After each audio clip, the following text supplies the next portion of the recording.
አቤት ሲጠሩ ጻድቃን ቅዱሳን መልካም የሰሩ ብሩካን በምድር የሰሩ ትሩፋት ሲያሰሙ ለአምላክ ስብሐት ኃይልህ ሲገለጽ በሰማይ ኃይልህ ሲገለጽ በሰማይ አቤት ማን ይቆም ይሆን ከፊትህ ማን ይቆም ይሆን ማን ይቆም ይሆን ከፊትህ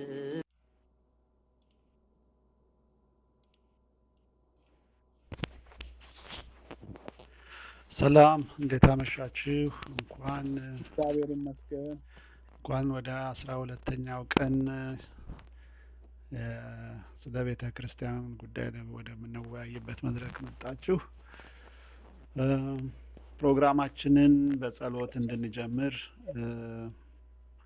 አንድ 16 ሰው ያለሁኝ እዚህ ውስጥ ካህናት ወይ ዲያቆናት ካላችሁ እባካችሁ አሳውቁንና ፕሮግራማችንን በጸሎት ብትከፍቱልን ደስ ይለናል። ማይካችሁን አንሚዩት ማድረግ ትችላላችሁ ካላችሁ።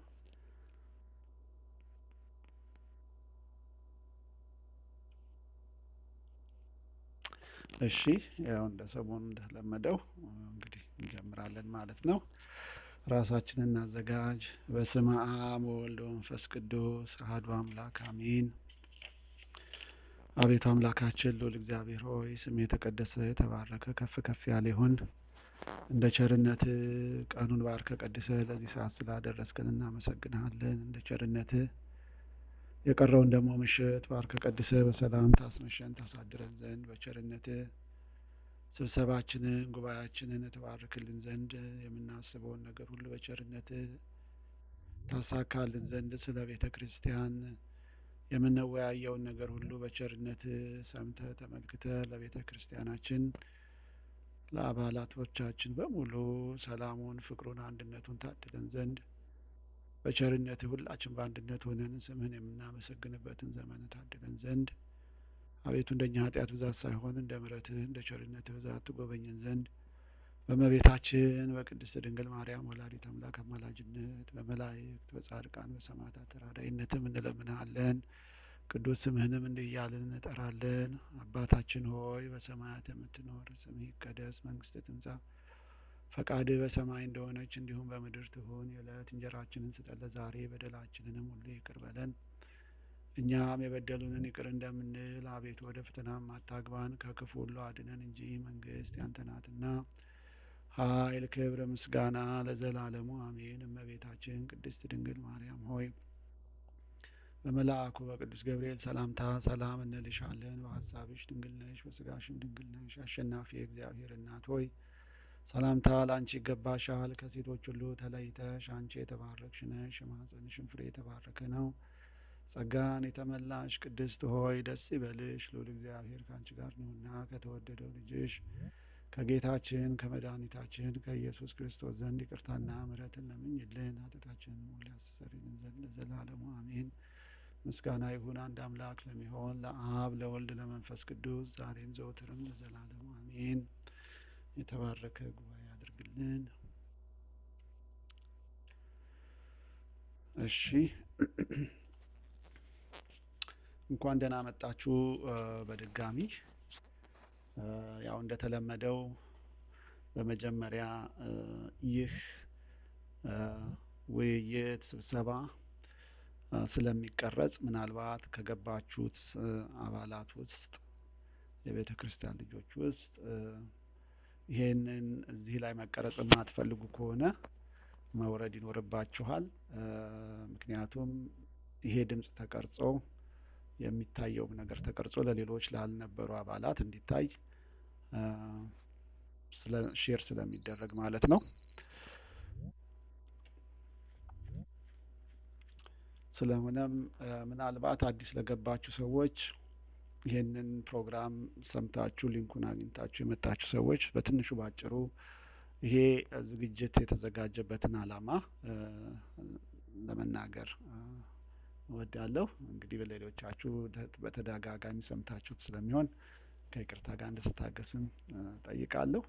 ይህ ዝግጅት የተዘጋጀው እንግዲህ በደብረ ምሕረት ቅዱስ ሚካኤል ካቴድራል አሁን እየተደረገ ባለ የምርጫና የመተዳደሪያ ደንብ በማጽደቅ ሂደት ውስጥ ባጋጠመ አንዳንድ ግልጽ ያልሆኑ ጉዳዮች በአባላትና በሰበካ ጉባኤ መካከል በመፈጠሩ የተካሄደ አስቸኳይ ስብሰባ ነበረ። ማርች 23 2025 እኩለ ጾም ላይ ማለት ነው። ይህ በዚህ በአስቸኳይ ስብሰባ እለት ከሰበካ ጉባኤው በተገለጸው መሰረት አዲስ የመተዳደሪያ ደንብ ያስፈልገናል። ከዚህ በፊት በ2019 ተዘጋጅቶ የነበረው በአስቸኳይ መጽደቅ አለበት። አንድ ጉዳይ ስለቀረው የቤተ ክርስቲያናችንን ችግር ለመፍታት እሱ ያስፈልገናል በሚል በእለቱ ለአባላት ቀርቦ ነገር ግን ከ2019 በኋላ ከ200 በላይ አባላት ተመዝግበዋል። እነሱ አባላት እንዳላዩት ሁሉ ብዙ ውይይቶች ተደርገዋል ለ2 ሰዓት እና ከዛም ትንሽ በለጥ ላለ።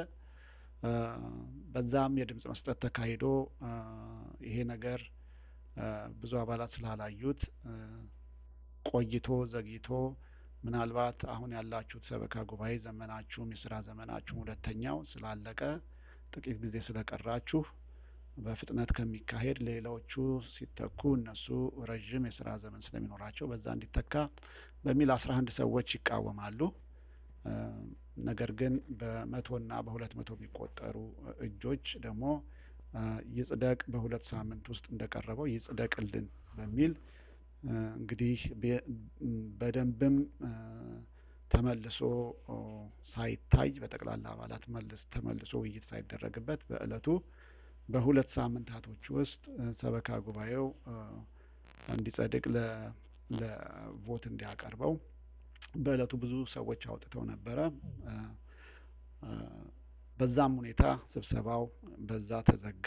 ነገር ግን እኔም ስላላየሁትኝ የመተዳደሪያ ደንቡን የቆየውን እሱን በዛውን ሰንበት ላይ ዳውንሎድ አድርጌ ከዌብሳይቱ ላይ ተመለከትኩትኝ። ነገር ግን ከዛ በኋላ ከ2 ቀን በኋላ እንደዛ ሌላ የተስተካከለ 2 እና 3 ቨርዥን ያለው በሶሻል ሚዲያ ላይ ቴሌግራም ላይ ተለቀቀ። ይሄ ነገር በጣም ለውጡና የሚጸድቅበት ጊዜ አጭር ከመሆኑ የተነሳ አባላት ሳይወያዩበት መጽደቁ ስላሳሰበኝ ነገሩን ሳስብ ሌሎችም አባላት ደወሉልኝ። ይህንን ነገር ቶሎ አስተያየት ስጡ ተብሏልና ምን እናድርግ? ቤተክርስቲያኑም ውስጥ መሰብሰብ እንደማይቻል ተነግሮ ነበር በእለቱ በማርች 23። ስለዚህ በዛ የተነሳ ይሄንን መድረክ ተከፍቶ የነበረውን መተዳደሪያ ይጸድቃል የተባለውን ማየት ጀመርን። እንዲሁም በእለቱ ተጠቅሶ የነበረ ከኢትዮጵያ የመጣ የቃለ ዓዋዲ መተዳደሪያ ደንብ ለአሜሪካ አይሆንም የሚል እንድምታ ያለው አገላለጽ ከሰበካ ጉባኤውም አባላት ስለተነገረ እሱን ስናይ ቆይተን ይሄ መድረክ ተከፍቶ እንግዲህ ዛሬ 12ኛ ቀኑ ላይ ደርሰናል ማለት ነው። በዚህ ዙሪያ ነው የሚያጠነጥነው። ምናልባት በዚህ ሂደት ውስጥ ያገኘነው ሌላ ተጨማሪ በቅርቡ በስራ ላይ የሚውል በውጭ ሀገር ለሚኖሩ አብያተ ክርስቲያናት መተዳደሪያ ይሆን ዘንድ የተሰራ ቃለ ዓዋዲ አለ። ያንን ቃለ ዓዋዲ የዛሬ ሳምንት እሁድ ለታ ነው ያገኘነው፣ አሁን ያለፈው እሁድ እና በሱ ዙሪያ ላይ ተጨማሪም ውይይት አድርገን ይሄ የመጣው ቃለ ዓዋዲ ወይ ደግሞ ገና ወደፊት እዚህ የታተመው ህትመቱ ላይ የሚለው ለኦክቶበር በ2 አመት ውስጥ ነው የሚለው ኦክቶበር 2025 ላይ መጽደቅ የሚችል በሚል የተቀመጠ ነው እና ነገር ግን አንዳንድ ማስተካከያ እንደሚኖሩት በተለያየ መረጃዎች ተገልጿል በዚህ ውይይት ላይ።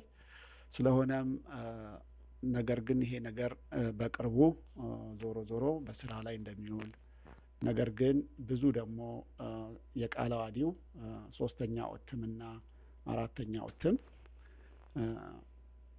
ያው በስራ ላይ በቤተ ክርስቲያን ዙሪያ ላይ ለሰበካ መንፈሳዊ አስተዳደር ጉባኤ መተዳደሪያ ደንብ ሆኖ እንደሚያገለግል ነገር ግን ብዙ አባላት ደግሞ እንዳላወቁት ሲነገር ነበር። እንግዲህ ከዚህ ውይይት የምትረዱት ነገር በዚህ ዙሪያ ላይ ያጠነጠነ ይሆናል ማለት ነው። ነገር ግን አሁን እዚህ ስክሪኑ ላይ እንደምታዩት እንደው ምናልባት በቀላሉ ለሁሉም ሰው ግልጽ እንዲሆን በዚህ የምታዩቸው ሰማያዊ ከለር ይዞ የተቀመጡት ሁለቱ መጽሐፎች የቃለ ዓዋዲው መተዳደሪያ ለቤተ ክርስቲያን እስካሁን ድረስም ከበፊትም ጀምሮ እስካሁን ድረስም እንዳላት፣ ነገር ግን ይሄ በግሬ የተቀመጠው ደግሞ በተለያየ የሲኖዶስ መከፈልና የፖለቲካም ችግር ቤተ ክርስቲያኗ ውስጥ ከገባ በኋላ ያጋጠመ ችግር ስለነበረ አጥቢያ ቤተ ክርስቲያናት የራሳቸው መተዳደሪያ ደንብ የሚሰሩበት ዘመን ስለነበር ያንን ዘመን ለማመልከት ነው። ከዛ በኋላ ግን አሁን ያለንበት ይሄ በጥቁር ባክግራውንድ ላይ ቀይ መጽሐፍ ያለበት ቦታ ላይ ነው አሁን ያለነው። እንግዲህ ቀርበናል። አዲስ ቃለ ዓዋዲ የተሻሻለ ለውጭ ከሀገር ውጭ ላሉ የተዘጋጀው ቃለ ዓዋዲ በስራ ላይ ሊውል ምናልባትም አሁን ባለው ስኬጁል ኦክቶበር 2025 ነው። ነገር ግን ይሄ ቀን ሊለወጥ ይችላል፣ ነገሮች ተስተካክለው እስኪመጡ ማለት ነው። ነገር ግን ይህ ቃለ ዓዋዲ ተጽፎ ታትሟል። ግን የተወሰነ ነጥቦች ብቻ እንዲስተካከሉ ነው እየተጠየቀ ያለው እንደተረዳ ነው። ነገር ግን በዚህ ሂደት ውስጥ አሁን ያለንበት ይሄ ቀዩ መጽሐፍ ያለበት ቦታ ነው። አሁን ያለው የደብረ ምሕረት ቅዱስ ሚካኤል ካቴድራል ሰበካ ጉባኤ በዚህ ሰዓት የቤተ ክርስቲያንን ችግር ለመፍታት አዲስ የመተዳደሪያ ደንብ ማጽደቅ ፈልጎ ከምርጫ ጋር በተያያዘ ችግር እንግዲህ አሁን የምንወያይበት ርዕስ ሁሉ በዚህ ዙሪያ ላይ ያተኩራል። ምርጫ፣ አዲስ መተዳደሪያ ደንብ እንዲሁም ደግሞ የሰበካ ጉባኤው የሁለተኛ የስራ ዘመን ማብቂያ ጊዜ ደግሞ አሁን ሜይ 15 ነው። ያ ማለት አንድ ወር ነው። እንደ ስራ ዘመን አባላትን አግኝቶ ማነጋገር የሚችልበት ጊዜ 5 የሰንበት ጊዜያቶች እሁዶች ብቻ ነው ያሉት። ያ ማለት የ40 ሰዓት ብቻ ነው የቀረው ጊዜውን ጨርሶ ሊወርድ። አባላትን ማግኘት የሚችለው ይሄ ሰበካ ጉባኤ ለ40 ሰዓት ብቻ ነው ከዚህ በኋላ። ከዛ በኋላ ዘመኑን ይጨርሳል ማለት ነው። ወደ 3ኛ ዘመን ነው የሚተላለፈው። በመተዳደሪያ ደንቡ ላይ ደግሞ እስኪ ኖ ሳውንድ የሚል አያለው።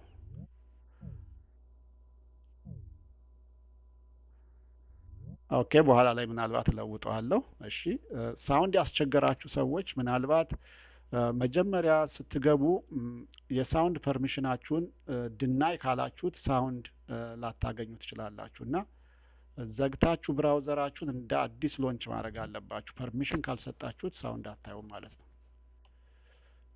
እሺ፣ ስለሆነም እንግዲህ አሁን ያለነው ብዙ የሚነሱ ጥያቄዎች አሉ። በዚህ አሁን በቀዩ መጽሐፍ ባለበት ስር ይህ አሁን ያለው የሰበካ ጉባኤ የቀረው እንዳልኳችሁ በሰንበት ምዕመናንን አባላትን የሚያገኝበት ሰዓት 40 ሰዓቶች ነው። ከዛም በታች ሊሆን ይችላል። ምክንያቱም 8 ሰዓት አድርጌ ነው ይህንን ካልኩሌት ያደረኩት። ግን አባላት ከቅዳሴ በኋላ የሚቆዩበት ሰዓት 3 ሰዓት ቢሆን ነው። ከዛ በላይ አይቆዩም። ስብሰባ እንኳን ተሰብሰቡ ቢባል ማለት ነው። እና ከዚህም ከ40 ሰዓትም ያነሰ ሰዓት ነው ያለው አባላትን አግኝቶ አወያይቶ ጉዳዮችን ለመፍታት። በዚህ ሁኔታ ላይ እያለ አዲስ መተዳደሪያ ደንብን ለማጽደቅ አሁን ድምጽ መስጠት ተጀምሯል። ገና እንግዲህ ይሄ የሚመጣው ሰንበት 2ኛ ጊዜ ድምጽ ይሰጣል። ያ ማለት ገና እንግዲህ ምርጫ ደግሞ የሚካሄድበትም ሁኔታ ደግሞ የምርጫም ዝግጅት ያስፈልጋቸዋል። ስለዚህ የቀራቸው ከ4ቱ እንዲሁም 3 ሳምንት ይሆናል። ከ40 ሰዓት በታች ይሆናል ማለት ነው ገና ምርጫና ሌሎች ነገሮችን ለማካሄድ። ስለዚህ ሁኔታዎች በዚህ እያሉ የፍርድ ቤትም ኬስ ተነስቶ ፍርድ ቤትም ላይ ደግሞ ይሄ ትክክል አይደለም በሚል ከምርጫው በተያያዘ የተካሄደ ፋይል የተደረገና እየተካሄደ ያለ ሁኔታ አለ። ስለዚህ ይሄንን ለመፍታት የተለያዩ ሰነዶችንና ሁኔታዎችን እየተረዳን ለሰበካ ጉባኤውም የሚቀርበውን እያቀረብን ያለበት ሁኔታ ነው። መድረኩ ለሁሉም ሰው ክፍት ነው። ይህ መድረክ ለካህናት፣ ለዲያቆናት፣ ለሰንበት ተማሪዎች፣ ለምእመናን እንዲሁም ለሰበካ ጉባኤ አባላትም ሁሉ ክፍት ነው። ቀድሞ ማይኩን ኦን አድርጎ ምልክት የሰጠ ጊዜውን መጠቀም ይችላል ማለት ነው። ጨዋነት በተሞላው መልክ በተቻላችሁ መጠን ወደ አንድ ጎን እንዳያደላ እየታሰበ ጥሩ ለቤተ ክርስቲያን የሚጠቅምን ኢንፎርሜሽን እንድንወያይበት የተዘጋጀ መድረክ ስለሆነ በጨዋነት ወንድም አባቶች እህቶችን ሳንዘልፍ መልእክታችንን እንድናስተላልፍ መልእክቴን ለማስተላለፍ እወዳለሁ። መድረኩ ክፍት ነው። ከዚህ በኋላ ቀድሞ ማይኩን የከፈተ ሰው በዚህ ዙሪያ ላይ ያሉትን ሰነዶች እያወጣን እናያለን ማለት ነው፣ እንነጋገራለን። በተረፈ ምናልባት ትላንትና በአንድ ጉዳይ የተነሳ ስለ የምናስገባቸው ለሰበካ ጉባኤው የተላከ ደብዳቤ ነበረ። ይሄ ደብዳቤ በአሁን ሰዓት ለሰበካ ጉባኤው የቤተ ክርስቲያናችንን ችግር ለመፍታት ብዙ አባላት እየላኩት ያለ ነው። ይሄም አውቶማቲካሊ ለሰበካ ጉባኤው ጽህፈት ቤት ኢሜል አድራሻ ላይ ለሶስት ኢሜል አድራሻዎች ከዛም ለበለጠ ይልካል ማለት ነው። እና ትላንትና ከሰበካ ጉባኤ በተጠራው ስብሰባ ላይ አንድ የተነሳ ነገር ይሄ ኤሌክትሮኒክስ ሲግኒቸር ያለው ደብዳቤ ይደርሰናል፣ ግን ተቀባይነት የለውም የሚል አንድምታ ያለው ነገር ሲነገር ሰምተናል። ግን ሁኔታውን ስላላጣሩ ነው ያንን የምትሉት እንጂ ህጋዊ ነው በሚል አንዳንድ ህጎችን ለማየት ሞክረን ትላንትና ብዙም ጊዜ ስላልነበረ አላወጣሁትኝም። ይሄ የዲስትሪክት ኦፍ ኮሎምቢያ ህግ ነው። አንድ ኮድ አለው የሊጋል ሪኮግኒሽን ኦፍ ኤሌክትሮኒክ ሬኮርድስ በሚል እና የኤሌክትሮኒክ ሲግኒቸርን በተመለከተ ይወጣል። if a law requires a signature an electronic signature satisfies the law ይላል በአንድ ቃል። ሌሎቹ ደጋፊዎች ናቸው። a record of signature may not be denied legal effect or enforceability solely because it is in electronic form ይላል። ሶ ይሄንን ወንድሞች አባቶች በኃላፊነት ላይ ያሉት ማየት አለባቸው። እንዲህ አይነት ኢንፎርሜሽን ተቀባይነት አለው በዲሲ ኮድም። ስለዚህ ወደፊት አንድ ሰው አንድ ጥያቄ ወይ ደግሞ በህብረት ሆኖ መጠየቅ ይፈልጉ በቤተ ክርስቲያናችን ልናዘጋጀው የምንችለው ኤሌክትሮኒክስ እንደዚህ ዲጂታል የሆነ ፎርምን አባላት ስማቸውን የአባልነት ቁጥራቸውና ስማቸውን ኢሜይላቸውን አድርገው ለራሳቸውም ኮፒ በማስቀረት በቀላሉ ጥያቄዎችን ለአስተዳደሩ ማስገባትና በሚፈልጉትም ሰዓት ደግሞ ደብዳቤ ላኩትን በደብዳቤ ቁጥራቸው ማውጣት እንደሚችሉ ተደርጎ የተዘጋጀ ነው። ወደፊት እንዳስፈላጊነቱ በተለየ ተሻለ ፎርማትም እናቀርበዋለን። ይሄ ነው ያለው ለዛሬው ያለው መረጃ። በተለይ ዛሬ ከሰበካ ጉባኤው የደረሰኝ መልእክት ነበረ። ቤተክርስቲያን ስለነበርኩኝ ለምንድነው ስለ ህጉ ሁኔታ ይሄ የክስ ሁኔታ ማትወያዩት የሚል ጥያቄ መጣልኝ። ብዙ ውይይት እንደተደረገ ገልጫለሁ። ነገር ግን መታችሁ መድረኩ ክፍት ስለሆነ መታችሁ ምንም አይነት ጥያቄን ለየትኛውም አባል መጠየቅ ትችላላችሁ። ለከሳሽም ወይ ደግሞ እናንተንም የሚጠየቅ ጥያቄም ካለ መድረኩ ክፍት ስለሆነ መታችሁ ተጠቀሙበት ብዬ አስተላልፌያለሁ መልእክቴን። ከመጡ የእነሱንም ድምጽ ልንሰማ እንችላለን ማለት ነው። እግዚአብሔር ይስጥልኝ። መድረኩ ክፍት ነው ለሁላችሁ።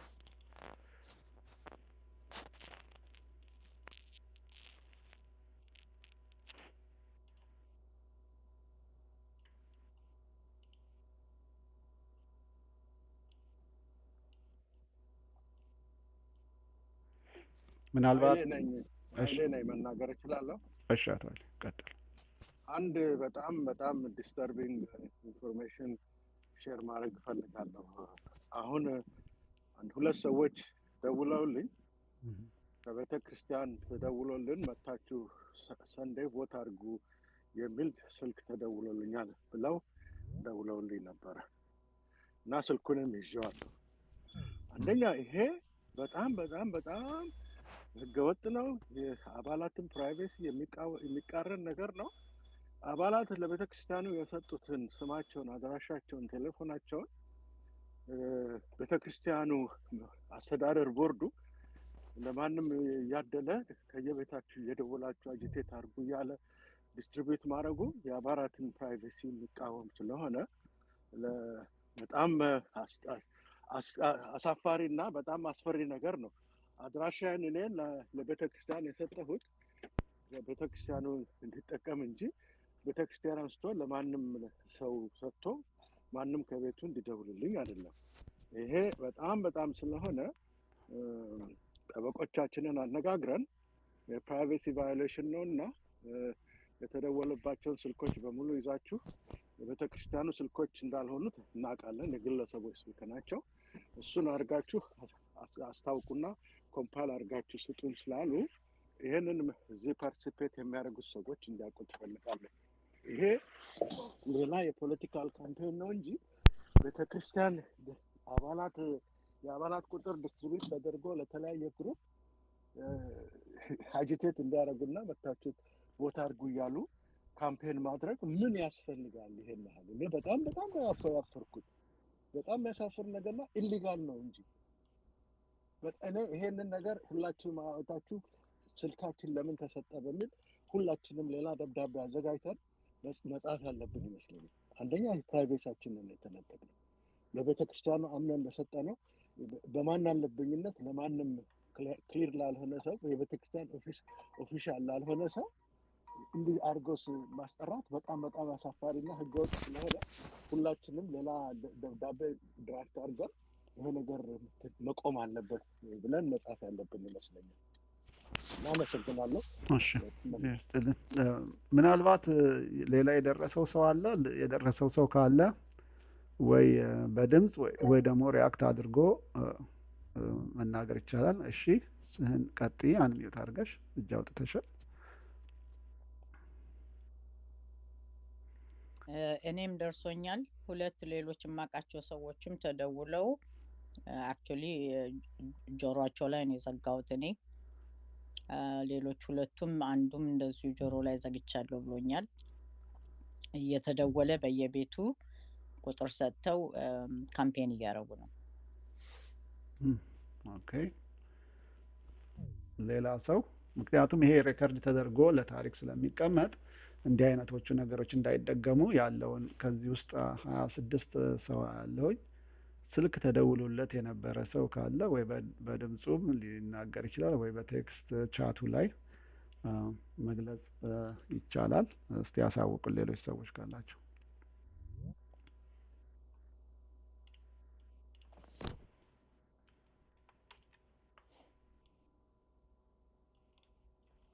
አቶ አስነሳች አንድ ጊዜ ሪኩዌስት አለኝ። የተደወለበትን ስልክ ባካችሁ ካላችሁ ቴክስት አድርጉልንና ኮምፓይል እናድርገው። እኔ ጋር አንድ ሁለት ስልኮች አሉ። ሌሎችም ጋር የተደወለላቸው ሰዎች ስልኩን ኮፒ ያደረጉ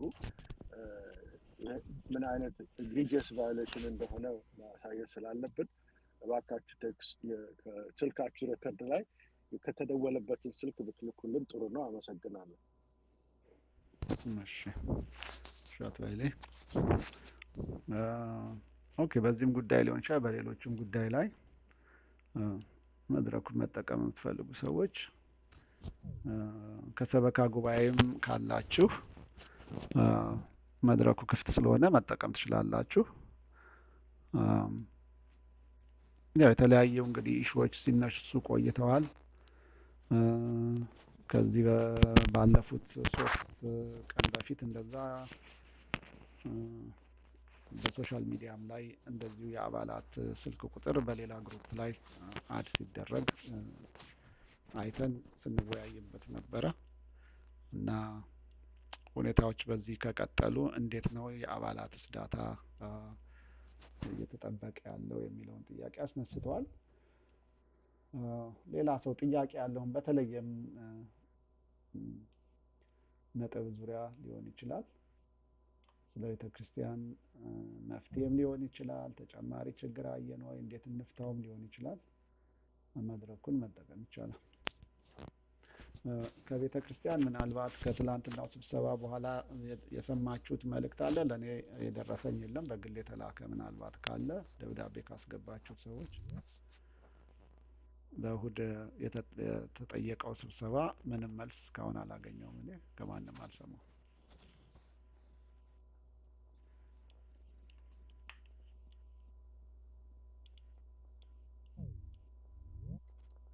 እኔም ምንም አልሰማሁም።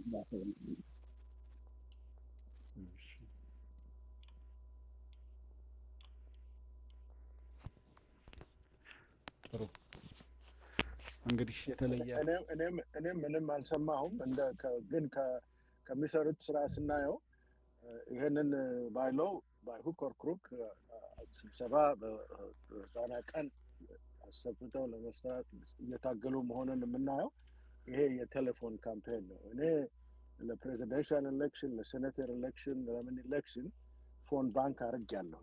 ፎን ባንክ ሲደረግ ሰው ቤቴ ወስጄ አይደለም፣ እዛ ፎን ባንክ የሚደረግበት ሴንተር ሄደው ሊስት ሰጥተው ከዛ ላይ ያነሳን ደውለን ኦፊሻል በሆነው የፓርቲዎቹ ፎን ነበር ተደውሎ ነው እንጂ ቤት ወስጄ በራሴ ቴሌፎን ነበር አርጌም አላውቅም፣ ተደርጎም አያውቅም። ዳትስ ክልክል ነው እና ከማየው ካምፔን አሁን ይህንን ባይሁክ ኦር ክሩክ አጸድቀው ለመውጣት እና ቱ-ተርድስ ቦት ለማግኘት በጣም እየታገሉና ሰዎችን ባደር እያደረጉ ነው።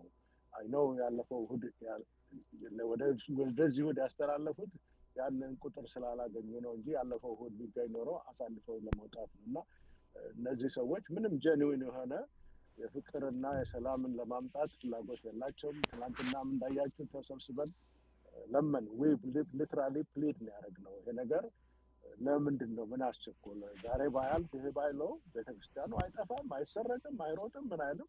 30 ዓመት የተጠቀመበት ባይለው ለሌላው ለ2-3 ወር ቢቆይ ምንድን ነው ብለን ጠይቀን መልስ አላገኘንም። እና እነሱ 8 ዓመት ሙሉ ስልጣን ላይ ቁጭ ብለው አንድም ነገር ሳይሰሩ አሁን በፓስት 6 ወር ውስጥ 330 ሰው መዝግበው በ2 ሳምንት ውስጥ አባላት ያልተወያዩበትን ባይለው ለማጽደቅ መሯሯጥ ቢሆነስ ብዙ ከምንም አይደለም ከፍቅርና ከወንድምነት ከእህትነት ጋራ ምንም የተገናኘ አይደለም። አንድ ሰው ክርስቶስ በጎቹን ጥሎ አንዱን ፍለጋ ሄዶ አመጣ እንደሚባለው እኛ ይሄ ሁሉ ሰው ፕሊድ እያደረገ ባይሁክ ኦር ክሩክ እናጸድቃለን ማለት ክርስትናዊ መንገድም አይመስለኝም። እንደው በሌላ ቢቀር ክርስትናዊ መንገድ ማለት መቀራረብ የራቁትን ለማምጣት ነው እንጂ የራቁት የፈለጉትን ይሁኑ እኛ በመሰለ መንገድ እንሄዳለን ብሎ እንደዚህ ከፍ ጉብቂት እያሉ ስልካችንን ለሰው እየሰጡ እያስደወሉ በየቤቱ ሰውን ሊትራሊ ሀራስ የሚያደርጉት ሪሊ ክርስቲያናዊ መንገድ አይመስለኝም እና በጣም ያሳዝናል። ይህንን በተለያየ መንገድ ሁላችንም ስትሮንግ ሆነ መግለጽ ያለብን ይመስለኛል። አመሰግናለሁ። ሌላ የሚናገር ሰው ካለ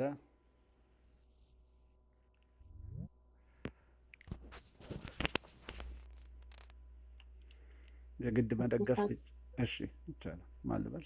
እሺ እንዴት አመሻችሁ? ማሜ ነኝ። እሺ ማሜ።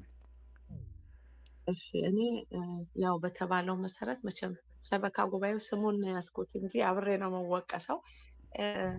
ይሄንንም ሰው የሚደውልላቸው ሰዎች ደርሶኛል። ለምን እንደዚህ እናንተ ሰበካ ጉባኤ እንዴት ይደውልልናል ቤት ብለው ለኔም ለሚያቁኝ ለወቀሳ ለኔ ደውለው ነበር እና እኔም ብያለሁ ይሄንን ሰበካ ጉባኤ ልሁን እንጂ ይሄንን ውስጥ ምንም ነገር አልሰማሁም። ይደወልና ይሰጥ ተብሎ እንዲህ አይነት ስራ ምንም አልደረሰኝም። ይደውሉ የሚባል ነገርም ከሰበካ ጉባኤ አልሰማሁም ብዬ መልስ ሰጥቻለሁ። ስለዚህ እኔም ከእንደዚህ አይነት ውስጥ የለውበትም እንድታውቁት ለማለት ነው። ሬከርድም ስለሚያዝ ለዛ ነው። ከማላቀው ሰበካ ጉባኤው ከማላቀው አንዱ ይሄ ነው። እግዚአብሔር ይስጥልኝ። እንግዲህ ያው በተደጋጋሚ ቀና መጨመር እችላለሁ? አዎ ይቻላል። በዚህ ላይ እኔም ዛሬ ለሊቀ ትጉሃን ዲያቆን ፍቅሬ ደውዬ ነበር። ብዙ ሰዎች እየደወሉ እንደዚህ አግኝተናል ብለው ስላሉ ኮንፈርም ለማድረግ ጠይቄው የመጨረሻ አዲስ ነገር ነው አላውቅም፣ ይሄንን አልሰማሁም አለ። አሁን ማሜም ሁለቱም የቦርድ አባሎች ናቸው፣ ይሄንን አያውቁም። በዚህ ላይ እኔ በጣም ካስደነቀኝ ነገር አስመራጭ ኮሚቴ ውስጥ ሆነን የአባላትን ስም ፋይል ስጡን ብለን ቦርዱን በጠየቅንበት ጊዜ የአባላት ስም እንኳን አይሰጥም ተብሎ ከብዙ ክርክር በኋላ እንዴት እንስራ የአባል ስም ሳናቅ ስንል የአባላት ስም 240 አባላት ስም ሲሰጠን ለአባላቱን ሴፍቲ ለመጠበቅ ቴሌፎን ነምበር አንሰጣችሁም ተብለን ቴሌፎን ነምበር የሌለውን የተሰጠን። እኛውም በቦርዱ አፖይንት የተደረግን 5 ሰዎች ስልኩንና ስማቸውን የምንጠቀምበት እዛው በሰጡን ኦፊስ ውስጥ መሆኑ እየታወቀ ይሄ አይቻልም ተብለን የአባላት እንኳን ስልክ ቁጥር ያገኘ ነው ስብሰባ በጠራንበት ጊዜ በሰጠናቸው ፎርም ላይ ባካችሁ ስልካችሁን ስጡን ባልነውን ያገኘ ነው። ይሄ ሊሰጥ አይችልም፣ ቤተክርስቲያኑ አይሰጥም ተብሎ የተከለከለ ነው። ከዚህ በፊት ህዝብ ግንኙነት ውስጥ ምናምን የሰራችሁ ሰዎች ታውቁ ይሆናል። ይሄ ለእኔ አውሻክ እንዴት ከቤተክርስቲያኑ ውጭ እንደተገኘ ከሰጡን ሁለት ሰዎች ስልክ ከተሰጠኝ ላይ ሳይ ሁለት ከተሰጠ አንድ ከሴት አንድ ከወንድ ምን ያህል እንዳሉ አላውቅም። ሁለቱም የሰንበት ትምህርት ቤት ተማሪ አባላት የሆኑ ናቸው። ይህንንም ደግሞ አድሬስ ለሲሳይ ደውዬ ልክ አለመሆኑን ነግሬዋለሁኝ። ታዲያ ስራው ማን ስራው ስራ በዝቶብን የሚል ነው የነገረኝ እና ይሄ የትኛው ስንት የሰበካ ጉባኤ አባላት አውቀው አምነውበት እንደሆነ አላውቅም፣ ግን ሶፋር ባገኘ ነው ሁለት የሰበካ ጉባኤ አባላት ይህንን ነገር እንደማያውቁ ተገንዝበናል። ታንኪዩ፣ አመሰግናለሁ። እሺ፣ ሌላ ሰው መናገር የሚፈልግ መድረኩን መጠቀም ይችላል። አስደሳች ንጋቱ ነኝ። እሺ፣ ይሄ ቲጂ ያነሳችው ጉዳይ እኔ በነበርኩበት የሰበካ ጉባኤ በነበርኩበት ጊዜ የህዝብ ግንኙነትና ከዛም በፊትም ከነበሩት ቦርዶች ጋር አብረን ሰራ ነበር አብሬ ለረጅም ጊዜ እና በማውቀው ነገር ኢቭን ለአስመራጭ ኮሚቴ እንኳ የምንሰጠው ኢንፎርሜሽን ሙሉ ክፍያ ያደረጉትን አባላት መርጠን ነው የምንሰጠው እንጂ ሁሉንም አንሰጣቸው። መምረጥና መመረጥ የሚችሉትን ሰዎች ነው የምንሰጠው እንጂ ከስሞች ሌላ ኢንፎርሜሽን አንሰጥም። ኢቭን ሁሉን የአባል ስምም አንሰጣቸው። እንሰጣቸው መምረጥና መመረጥ የሚችሉ ሰዎችን ነው እና ይሄን ኢንፎርሜሽን ለመንገር ብዬ ነው። እሺ፣ ምናልባት በሱ ላይ እኔም ውስጡ ላይ ገብቼ ስለዚህ ስለ ዳታ ጉዳይ የተነጋገርኩበት ጊዜ ነበር። ምክንያቱም እንግዲህ እንደ አፕሊኬሽን ዲቨሎፐር ሙሉ ዳታ ማግኘት ነበረብኝና ለዚህ ለምርጫው ዝግጅት ጠይቄ ነበርና ለመስጠት ያው ያላቸው ምክንያት አሁን የተጠቀሱት አይነት ምክንያቶች ናቸው። ነገር ግን አንድ የሚጎለው ነገር አለ። ምንድነው?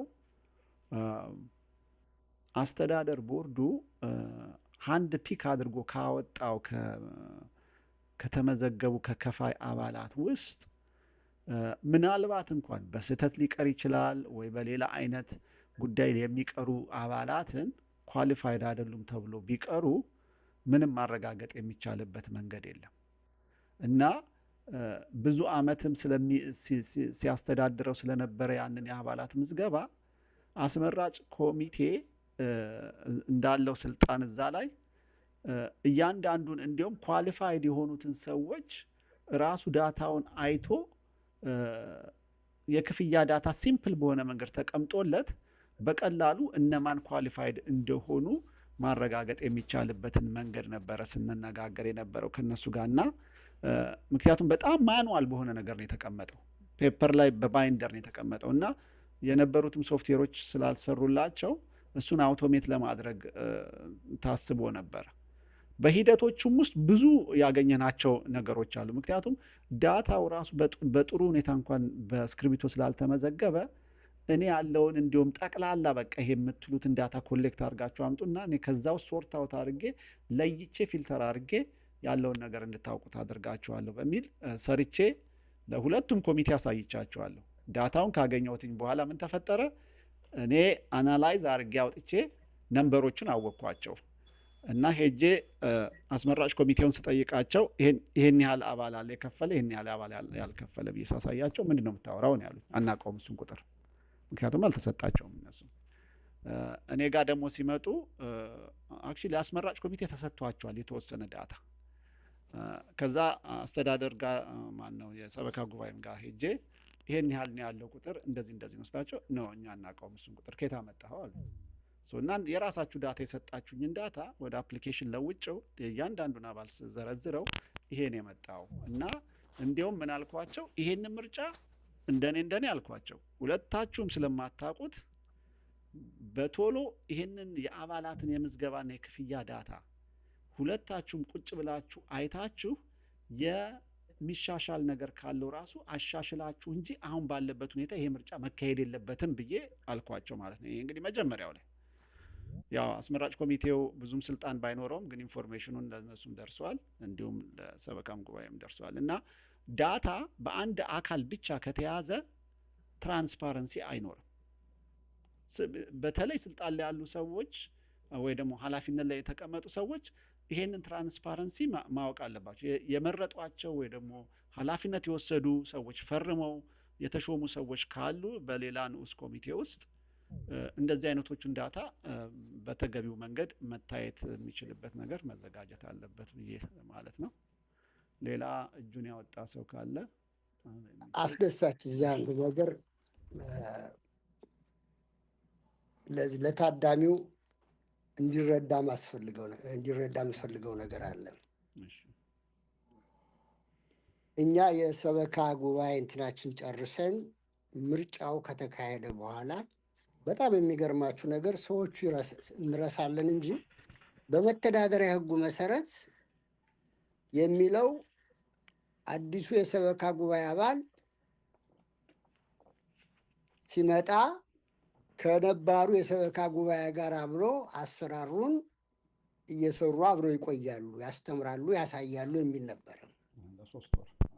አዎ የሚገርማችሁ ነገር ምንም ለነሱ አንዱ የጎዳቸው ለዚህ ሁሉ ጣጣ ውስጥ የወደቁት እሁድ ቀን ገቡ ቢሮ፣ ቅዳሜ ቀን ገቡ ወይ ሰኞ ቀን መሐላ ፈጸሙ። እሁድ ወደ ቢሮአችን ስንሄድ በሙሉ ታሽጓል ነው የተባለው። ከጅማሮ የነበረውን ምን ነበረ ልክ የተደበቀ ነገር ያለ ይመስል የቢሮ ቁልፍ መቀየር ነው የጀመሩት። ይሄም ነግራችሁ ምንድነው ያ ያመጣው ጣጣ ነው። እኔና ዳኒ ቁጭ ብለን አንድ ቀን ይሄ ነው፣ ይሄ መንገድ ይሄ ነው፣ መስተንግዶ እንዲህ ነው፣ የሚካኤል በዓል ስናዘጋጅ እንዲህ ነው፣ አባላትን እንደዚህ ነው እንዴ ያ የፈጠረው ችግር ነው ለዚህ ሁሉ ጣጣ ውስጥ የከተታቸው። ለነሱ የመሰላቸው የነበረው ምንድነው አብዛኛው ጊዜ ለረጅም ጊዜ በቤተ ክርስቲያን ውስጥ የነበሩትን ሰዎች የተደበቀ ምስጢር አለ ተብሎ ነበረ። ለእኔ ስመጣ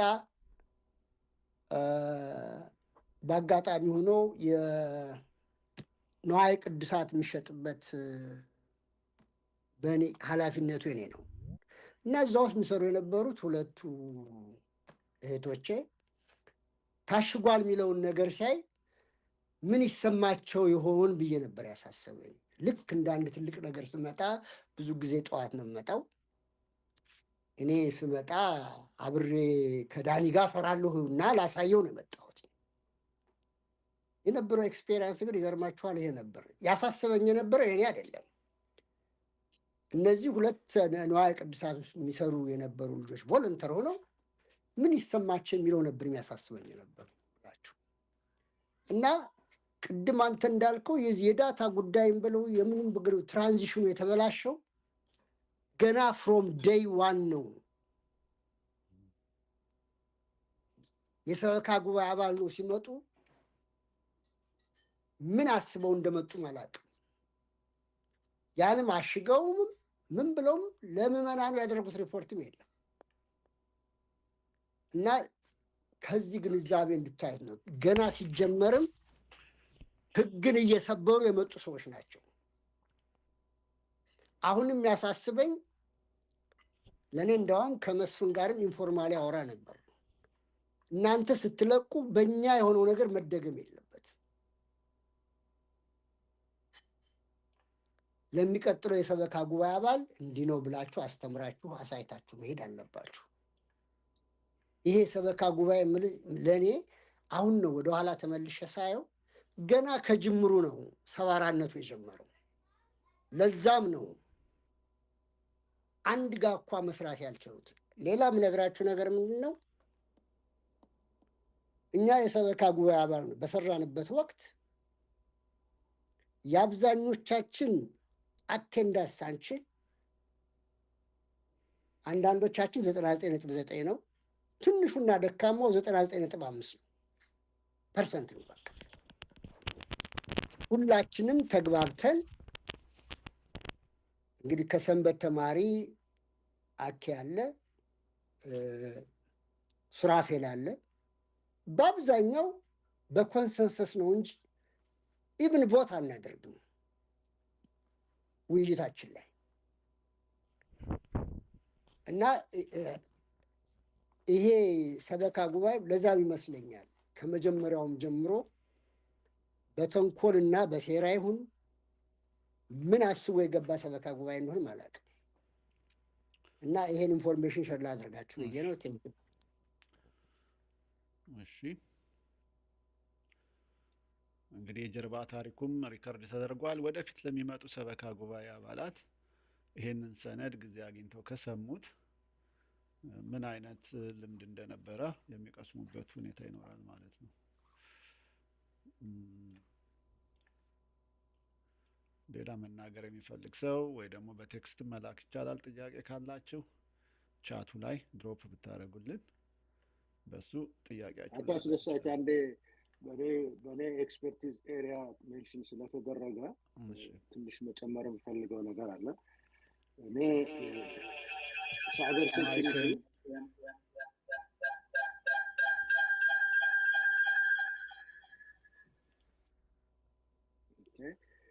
እኔ በዳታ ሴኩሪቲ ወደ 20 ዓመት በላይ ኤክስፒሪየንስ አለኝና አሁን አስደሳች ሜንሽን ባደረገው ላይ when information is converted into digital format there are ብዙ የተለያዩ ጥንቃቄዎች መደረግ አለባቸው። አክሰስ የሚኖራቸው ሰዎች need to know የሚል ፕሪንሲፕል አለ። ማወቅ የሚገባቸው ሰዎች ብቻ ነው የአንድ ሰው ፕራይቬት ኢንፎርሜሽን ዳይቨርጅ የሚያደርገው። ፐርሰናሊ አይደንቲፋያብል ኢንፎርሜሽን የሚባለው ስም፣ አድራሻ፣ ቴሌፎን ነምበር፣ ሶሻል ሴኩሪቲ እነዚህን በሙሉ ኮምባይን አድርጎ ነው ፕራይቬት ፐርሰናል አይደንቲፋያብል ኢንፎርሜሽን ይላል። ያ ፐርሰናል አይደንቲፋያብል ኢንፎርሜሽን በፕሪንሲፕል መሰረት ለማንም ዳይቨርጅ ያደረግም ኒድ ቱ ኖ ላላቸው ሰዎች ብቻ ነው። አሁን እንደሚታየኝ ሰበካ ጉባኤው እነዚህ እንዲደውሉ የተደረገላቸው ሰዎች ምንድነው ኒድ ቱ ኖ አባውት ዲስ they don't have any purpose ምንም ሊጋልም ሆነ ሃይማኖታዊ ፐርፐዝ የላቸውም የኔን ኢንፎርሜሽን ወይ የእናንተን ኢንፎርሜሽን ማወቅና መጠቀም እና this is a big violation። እኔ 20 ዓመት ስሰራ ዳስሳው አንድ ሰው የፐርሰናል አይደንቲፋያብል ኢንፎርሜሽን ሲፈልግ የሰውዬ ኒዱ ምንድነው፣ ፖዚሽኑ ምንድነው፣ ሊጋሊ ያስጠይቀናል አስጠይቀንም ተብሎ ተመርምሮ ነው ለዛ ሰው አክሰስ የሚሰጠው እንዲህ አይነት ኢንፎርሜሽን እንጂ ዝም ብሎ ለማንም እያነሱ በለህንን 50 ሰው አንተ ደውል አንቺ ይሄንን 30 ሰው ደውል ተብሎ ሊስት አይሰጥም ለማንም። that's the big violation። በተለይ ዲጂታል በተመለከተ it's a big violation ፌደራል ቫዮሌሽን ነውና እሱን ለስቱል አትሊስት አንደርስታንድ እንዲያደርጉት ነው የፈለኩት። አመሰግናለሁ። አክቹሊ ምናልባት አስተውላችሁት ከሆነ እኔም የዘጋሁትኝ አፕሊኬሽኑን የአባላት መተዳደሪያ የነበረውን የተሰርቶ አዲስ የነበረውን ለምርጫ የቀረበውን የዘጋሁትኝ መልቲፕል የዳታ ቫዮሌሽን እና አቢዩዝ ስለነበረ ነው። እኔ ይሄ ድርጅት የምሰራበት ድርጅት ሆኖ ቢሆን ኖሮ እኔ ነግሬያቸዋለሁ ፊት ለፊታቸው እያንዳንዳቸው ግለሰቦች በትንሹ ኢሚዲየትሊ ከስራቸው ይባረራሉ። ሲያልፍ ደግሞ እንደ ወሰዱት አክሽን ደግሞ እስር ቤት ሁሉ ሊወርዱ ይችላሉ። እና እናንተ እኮ መስሪያ ቤቴ ላይ ሰርታችሁ የኔ የስራ ቦታ ፓርትነር ሆናችሁ ብትሆኑ ኖሮ አንድ ቀን አታድሩም ነበር። ሪፖርት አድርጌው ነው ማስቀምጠው የነበረው የምትሰሩትን ብዬ ነው ያልኳቸው። ግን ማንም ፍሊንች ያደረገው የለም። ስለዚህ ሁኔታውንም ካለመረዳት ይመስለኛል እንጂ እርግጠኛ ነኝ በተለይ እንደዚህ ሃይ ሴኩሪቲ የሆነ ቦታ ላይ ቢሰሩ ኖሮ አሁን የሚደረጉ ይሄ በሶሻል ሚዲያ ላይ የሚለጠፉ ደብዳቤዎች ተቆርጦ የፍርድ ቤት ዶክመንቶች የሚለጠፉ ምናምን እነሱ በጣም ከባድ ቅጣት የሚያስከትሉ ናቸው በሌላ የሴኩሪቲ ድርጅትና እይታ ቢታዩና ያው ለወደፊቱ ግን መማሪያ ይሆናል ለሌሎቹ ጥንቃቄ ማድረግ አለባቸው በአባላት ዳታ ጉዳይ ላይ። እሺ ሌላ እጁን ያወጣ ሰው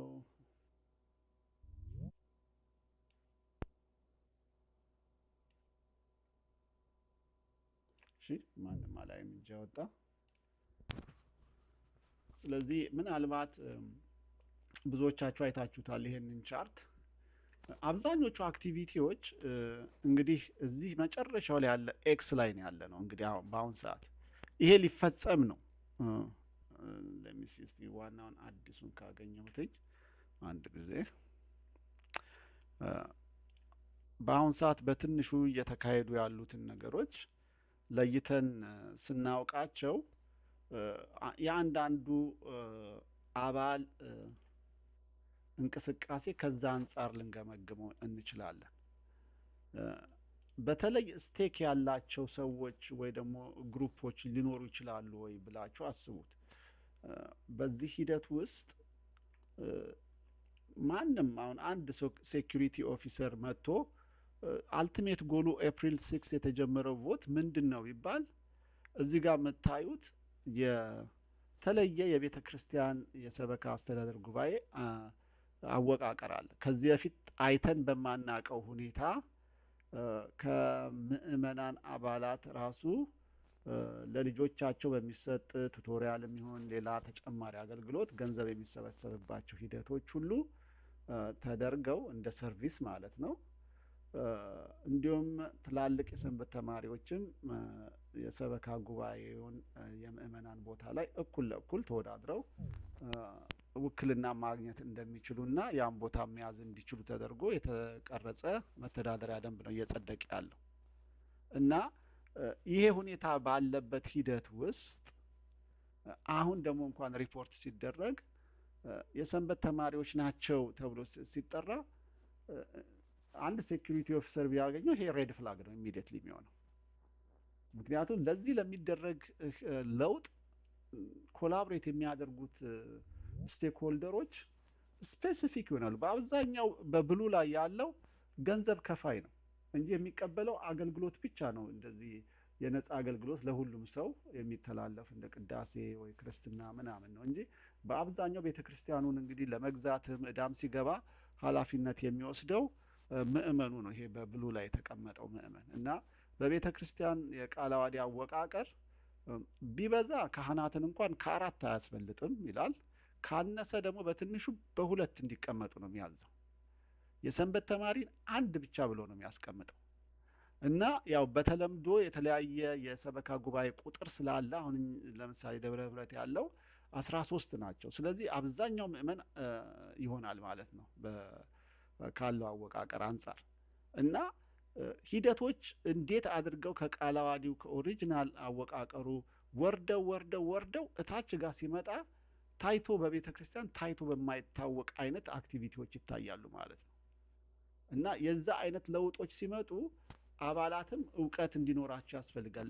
ሰንበት ተማሪ ለሌላው ለሚያየው ወይ ደግሞ ይሄንን ሲሰራ ለቤተ ክርስቲያን እየረዳው ነው የሚል ነው የሚመጣው።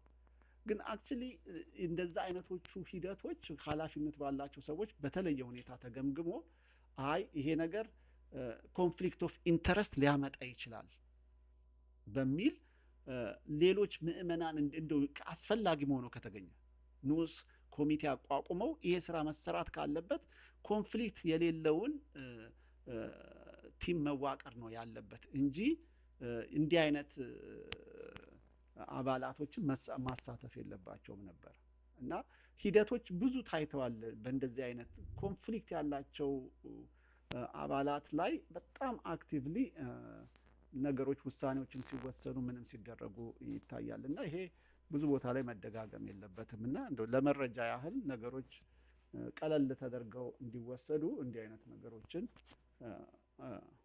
በውሳኔ ሂደት ላይ ማራቅ ቢቻል ይጠቅማል። አሁን በአብዛኛው ስለ ካህናት ጉዳይ ይጠቀስና በአይአርኤስም ራሱ በታክስ 501c3 በተመለከተ በአብዛኛው ገንዘብ የሚከፈለው ሰው የቦርድ ሜምበር ወይ ደግሞ የሰበካ ጉባኤ ሆኖ እንዲቀመጥ ኢንካሬጅ አይደረግም። ያ ኮንፍሊክት እንዳይፈጠር ማለት ነው። ለዛ ነው አሁን እዚህ ጋር የምታዩት በሶስተኛው ቼክ ማርክ ላይ ያለው አንዳንድ እዚህ ዲኤምቪ አካባቢ ያሉ አጥቢያዎች 2 ካህናት ብቻ ተከፋዮችን ነው የሚያስቀምጡት ከላይ። ምክንያቱም በተወሰነ መንገድ የቃለ ዓዋዲውንም ትንሹን ቁጥር 2ን አስቀምጠው የተቀረውን ግን የቃለ ዓዋዲውንም ተከትለው አንድ ሰንበት ተማሪ አድርገው የቀረውን ግን ምእመን ያደርጋሉ። እና የዛ አይነቱን ሂደት መከተሉ የሀገሩንም ሕግ ለማክበር የቃለ ዓዋዲውንም ሕግ ለማክበር ይጠቅማል። እንዲህ ነው እንግዲህ አሁን ተጣጥሞ ሲሄድ ቃለ ዓዋዲውና የዚህ ሀገሩ ሂደት እንደዛ ነው። አመሰግናለሁ። ሌላ ሰው መግባት የሚፈልግ ማይኩን ከፍቶ ማቋረጥ ይችላል ስናገር። እንግዲህ ኦልሞስት 1 ሰዓት ሆኖናል ይሄንን ውይይት ከጀመርን። 31 ሰው ያለውኝ ጥያቄ ያለው ሰው በቴክስት ሊጠይቅ ይችላል። ምናልባት ድምጻችሁን ሰማት ካልፈለጋችሁ አሊያም ደግሞ ማይኩን ከፍቶ መድረኩ ክፍት ነው። ይሄ የአንድ ወገን መድረክ አይደለም፣ የሁሉም የቤተ ክርስቲያን ድምጽ ወገን እንዲሆን ነው የሚፈለገው። በኃላፊነት ቦታ ላይ ያላችሁ ሰዎች ብትናገሩልና የበለጠ ቦታውን እና አየሩን ብትወስዱልን ደስተኞች ነን። ጥቂት ጠይቀን ብዙ መልስ ከእናንተ ስለምናገኝ ብዙ ጥያቄዎች በዚህ መድረክ ላይ ሊንሸራሸሩላችሁ ይችላሉ እና ብትጠቀሙበት መልካም ነው ነው የምለው። ከሰንበት ትምህርት ቤትም የምሰማው ነገር የለኝም ብዙ እስካሁን ድረስ። እስኪ የሰንበት ትምህርት ቤት ተማሪ ነኝ ወይ ደግሞ ይሄ ቢሆን ይሄ ባይሆንም የሚለን ሰው ቢኖር ደስ ይለናል። ከነሱም አንግል ቢሰማ መድረኩ ለሁሉም ባላንስድ እንዲሆን ቢሆን ደስ ይለናል። እኔ አንድ ጊዜ ጥያቄ ልጠይቅ። እሺ ይቻላል። እዚህ ውስጥ አሁን በሰንበት ትምህርት ቤቶችን በተመለከተ በመሀላችን ሰንበት ትምህርት ቤቶች ካሉ በቅዱስ ሚካኤል ቤተ ክርስቲያን ውስጥ የሰንበት ትምህርት ቤቶች አባላት ብዛት ወደ 120 ደርሷል ይባላል። 120 ሰንበት ትምህርት ቤት ተማሪ ጠቅላላ 580 ሜምበር አለ ይባላል። የሰንበት ትምህርት ቤት አባላት እስከ 120 ምንድን ነው የስራ እንትናቸው 120 ድረስ የሚደርስ ነው ወይ? በቤተ ክርስቲያን ሂደት ውስጥ በብዛት ደረጃ የምናውቀው ነገር አለ ወይ? እኔ አሁን ስለማላውቅ በቃለ ዓዋዲም ሆነ በቤተ ክርስቲያን ስርዓት ውስጥ የሰንበት ትምህርት ቤቶች ቁጥር ብዛት ምንድን ነው? አሁን በምርጫም ሂደት ላይ የመጣው ተወካይ እንዲልካል፣ ግን ለእንትኑ ለስራ ብቁ ከሆኑ ሰንበት ትምህርት ቤቶች መግባት ይችላሉ ይላል። አንድ ተወካይ ተልኮ ለእንትኑ ተመረጠ። 120 የሰንበት ትምህርት ቤቶች በቤተክርስቲያናችን ውስጥ ካሉ ምንድን ነው እኛ የማናውቀው ነገር ምንድን ነው ያለው? ይሄ ነገርስ የእውነት 120 አሉን ወይ? እኛ ከዚህ በፊት አስመራጭ ኮሚቴ የሰንበት ትምህርት ቤት ተማሪዎችን አባላት ቁጥር ስጡን ብለን አልተሰጠንም። እንደ ሩመር ነው። እኔ በሰማው በፊት 70 ነን ሲባል 70-80 ነን ነበር። አሁን ደግሞ 120 ነው ተብሏል። እና በዚህ ኤክስፔሪየንስ ላይ በዚህ እውቀት ላይ ያለ መረጃ ካለ ሰንዴ ስኩል ተማሪዎች ካሉ ሰንበት ትምህርት ቤት ተማሪዎች ወንድሞቻችን እህቶቻችን ቢገልጹ ጥሩ ነው። አለበለዚያ አስደሳች የምታውቀው ነገር አለ ወይ ሰንበት ትምህርት ቤት ዙሪያ ለማለት ነው። አመሰግናለሁ። ሰንበት ተማሪ አንድ ወይ ሁለት ካላችሁ ድምጻችሁን አሰምታችሁ የገባችሁን ያህል መድረኩን ብትይዙ ደስ ይለናል። በተረፈ ያው ቃለ ዓዋዲው ላይ ሰሞኑንም ስንወያይበት የነበረ የሰንበት ትምህርት ቤት ክፍል ተብሎ በክፍል ደረጃ የተቀመጠ አለ። እዛ ላይ የሚጠቅሰው የጠቅላላ አባላት ብዛት በሚል የተጠቀሰ ቁጥር አላየሁኝም እኔ እስካሁን። ምክንያቱም በብዛት ይሄ ሰንበት ትምህርት ቤት ለህፃናትና ለወጣቶች በሚል እድሜ ገደብ አለው ከ4 ዓመት እስከ 35 ዓመት። አሁን እዚህ ጋር እንደምታዩት አንቀጽ 21 ላይ ቁጥር 1 ላይ የሰንበት ትምህርት ቤት በአጥቢያ ሰበካ ቤተክርስቲያን ያቋቁማል፣ የደረጃ ያደራጃል። በአጥቢያ ሰበካ ከ4 እስከ 35 ዓመት እድሜ ክልል የሚገኙ ህጻናትን እና ወጣቶች የሰንበት ትምህርት ቤት አባላት ይሆናሉ ይላል። ይሄ በዚህ መሰረት እዚህ ጋር ብቻ ነው በቃ ገደቡ ያለው። ብዛታቸው ከወንድ ከሴት በዚህ ቁጥር የሚባል የለም። ያው እየጎለመሱ ሲሄዱ ግን ወደ ምዕመንነት ወይ ደግሞ ዲያቆናት ይሆናሉ። ከፍም እያሉ የሚሄዱበትም ምንኩስናም ደረጃ የሚደርሱበትም ሂደት ካለ ከዚህ ውስጥ ነው እንግዲህ ተመልምሎ እንደ ፍላጎታቸው ለቤተ ክርስቲያን አገልግሎት ሊሳተፉ የሚችሉበት። ሲጀመር ግን ብዙም እውቀት ስለ ቤተ ክርስቲያኗ ጠለቅ ያለ እውቀት የሌላቸው ሰዎች ናቸው በብዛት ህፃናት እዚህ ውስጥ የሚሳተፉት። በድራማ እና በአንዳንድ በመላላክና ከአጥቢያ እድሜ እኩያዎቻቸው ጋር በመገናኘት ክርስትናን እንዲለምዱት እንዲያውቁት በሚል የተዋቀረ ክፍል ነው። በተለይ አሁን በጣም በእድሜያቸው ከፍ ያሉ አባላትን ይዞ ነው የምናየው። እሱ መስተካከል አለበት። አሁን በብዛት ይሄ እንዲህ አይነቱን ዲማንድ የሚታየው በህፃናቶቹ አይደለም። ያው አዋቂዎች እዛ ውስጥ ስላሉ ነው እንጂ የሰበካ ስልጣንንም ራሱ ለመያዝ የሚጠየቀው በቤተ ክርስቲያን ስርዓት ከአንድ በላይ እንደምታዩት ቃለ ዓዋዲውም ላይ የትኛውም ላይ ብታዩት አንድ ነው የሚለው እና ልጆች ስለሆኑ ተወካይ ይላካል ምናልባት ላስፈለጋቸው ነገር ተብሎ እንጂ ስልጣን እስከመያዝ ድረስ የሚያስኬድ ነገር የለም። ያው ሲያድጉ በትክክልም ጠንክረው ወደ ምዕመንነት ይገባሉ ማለት ነው።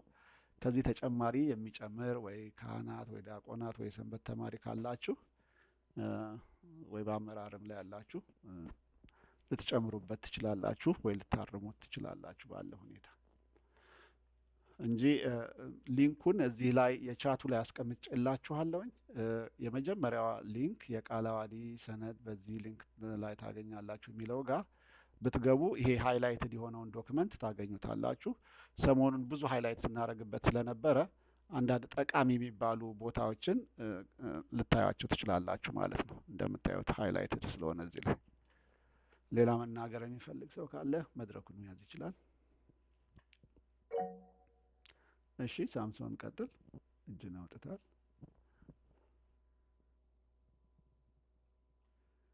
አንሚዩት ሪኩዌስት አድርጌያለሁ።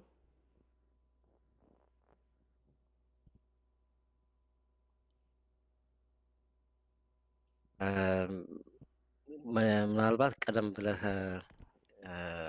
አቅርብ ይሆናል አቶ አስደሳች ትላንትና የማስ ሜለር ስለ ተማጽኖ የተጻፈውን ሰደናል። ምን ያህል እንደተመለሰ እና የሚቀጥለውን ደግሞ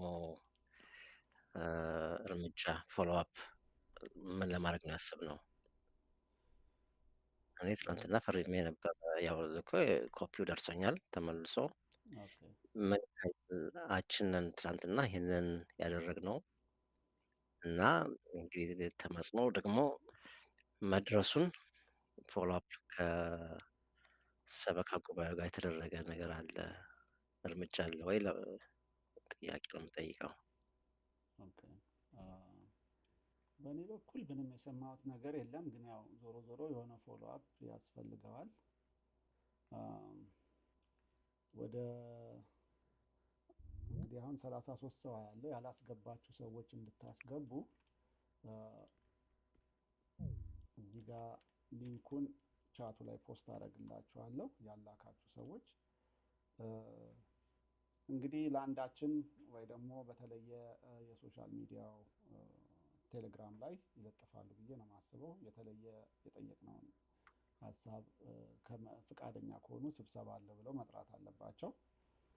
ካልጠሩ ግን ያው መልሱ ኖ ነው ማለት ነው። እንደኔ እንደሚገባኝ ሌላ ደብዳቤ ይልካሉ ብዬ ቢልኩም ያው ኖ ከሆነ ኖ ነው። ባይልኩትም ብዬ ነው የማስበው። በተለየ መንገድ መጠየቅ የምንችለው ነገር ካለ አስተያየት ይሰጥበትና መጠየቅ ይቻላል ወይ ደውሎ ወይ ምናልባትም ማሜም ካለች ጉዳዩን በነገው ዕለት ጠይቃ እሺም እምቢም ወይ ደግሞ ገና ነውም የሚል ነገር ካለ ልታሳውቀን ትችላለች። ያው ብዙ ጊዜ እሷ ስለምትገኝ ስብሰባ ላይ እንጂ ያላስገባችሁ ሰዎች ብታስገቡ ጥሩ ነው። ወደ 35-36 አካባቢ አያለሁኝ ያስገቡ ሰዎች 36 እሺ። ይሄን ያልኩት ደግሞ ለምንድን ነው?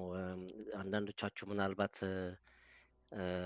አንድ ዲያቆን የሃርቫርድ ተማሪ ሰሞኑን ከአንድ ከፕሮቴስታንት ጋር ስለ ዩክረስ ስለ ቁርባን ውይይት ተደርጎ ነበረ እና እንዴት የኢትዮጵያ ኦርቶዶክስ ተዋሕዶ ቤተክርስቲያን እንዴት በሚስጥር እስከ ዛሬ ድረስ የተላለፈ ነው። እንደውም ያው ካቶሊኮችም ዩክረስ ያደርጋሉ፣ ቁርባን ያደርጋሉ። ግን ቁርባንና ጥምቀትን መጠመቅን ሰው ክርስቲያን ሲሆን መጠመቅን የኢትዮጵያ ኦርቶዶክስ ብቻ ነው የሚያደርገው። ፕሮቴስታንቶችም ያው በመጠመቅ ያውቃሉ። ባፕቲስት የሚባሉት ለምሳሌ በጥምቀት ስለሚያምኑ ነው። እና ዋናው እንትን ይሄ የቃለ ዓዋዲው በጣም ትልቅ ትርጉም መሰጠት አለበት እና መስተዳደር ደንብ ላይ ደግሞ ይሄ ነገር በጥሞና ተመርምሮ መግባት ያለበት ነው እና ይሄ ለምን ተቸኩሎ አሁን ይሄ ነገር ካላለፈ ለምን ይባላል? በዚህ ላይ ደግሞ ሆዛና አልኮ ሆዛና ያለ በዓል አንድ ትንሽ ጠንከር ያለ ከላየኸው አቶ አስደሳች ልልክል እችላለሁ። ብቻ ቫይራል የሆነ ዩቱብ ላይ እንትን ይወጣል። አንድ 3 ቀን 4 ቀን በፊት ስለ ዩክረስ ስለ ቅልህክረስ ስለ ቁርባን ቻቱ ላይ ድሮፕ ካረከው ለሁሉም ሰው መድረስ ይችላል። ምናልባት ሊንኩ እሺ፣ ጥሩ ኦኬ፣ አደርገዋለሁ። ኢንፋክት ፊት ለፊት ነው ያለው እና ይሄው ነው። እሺ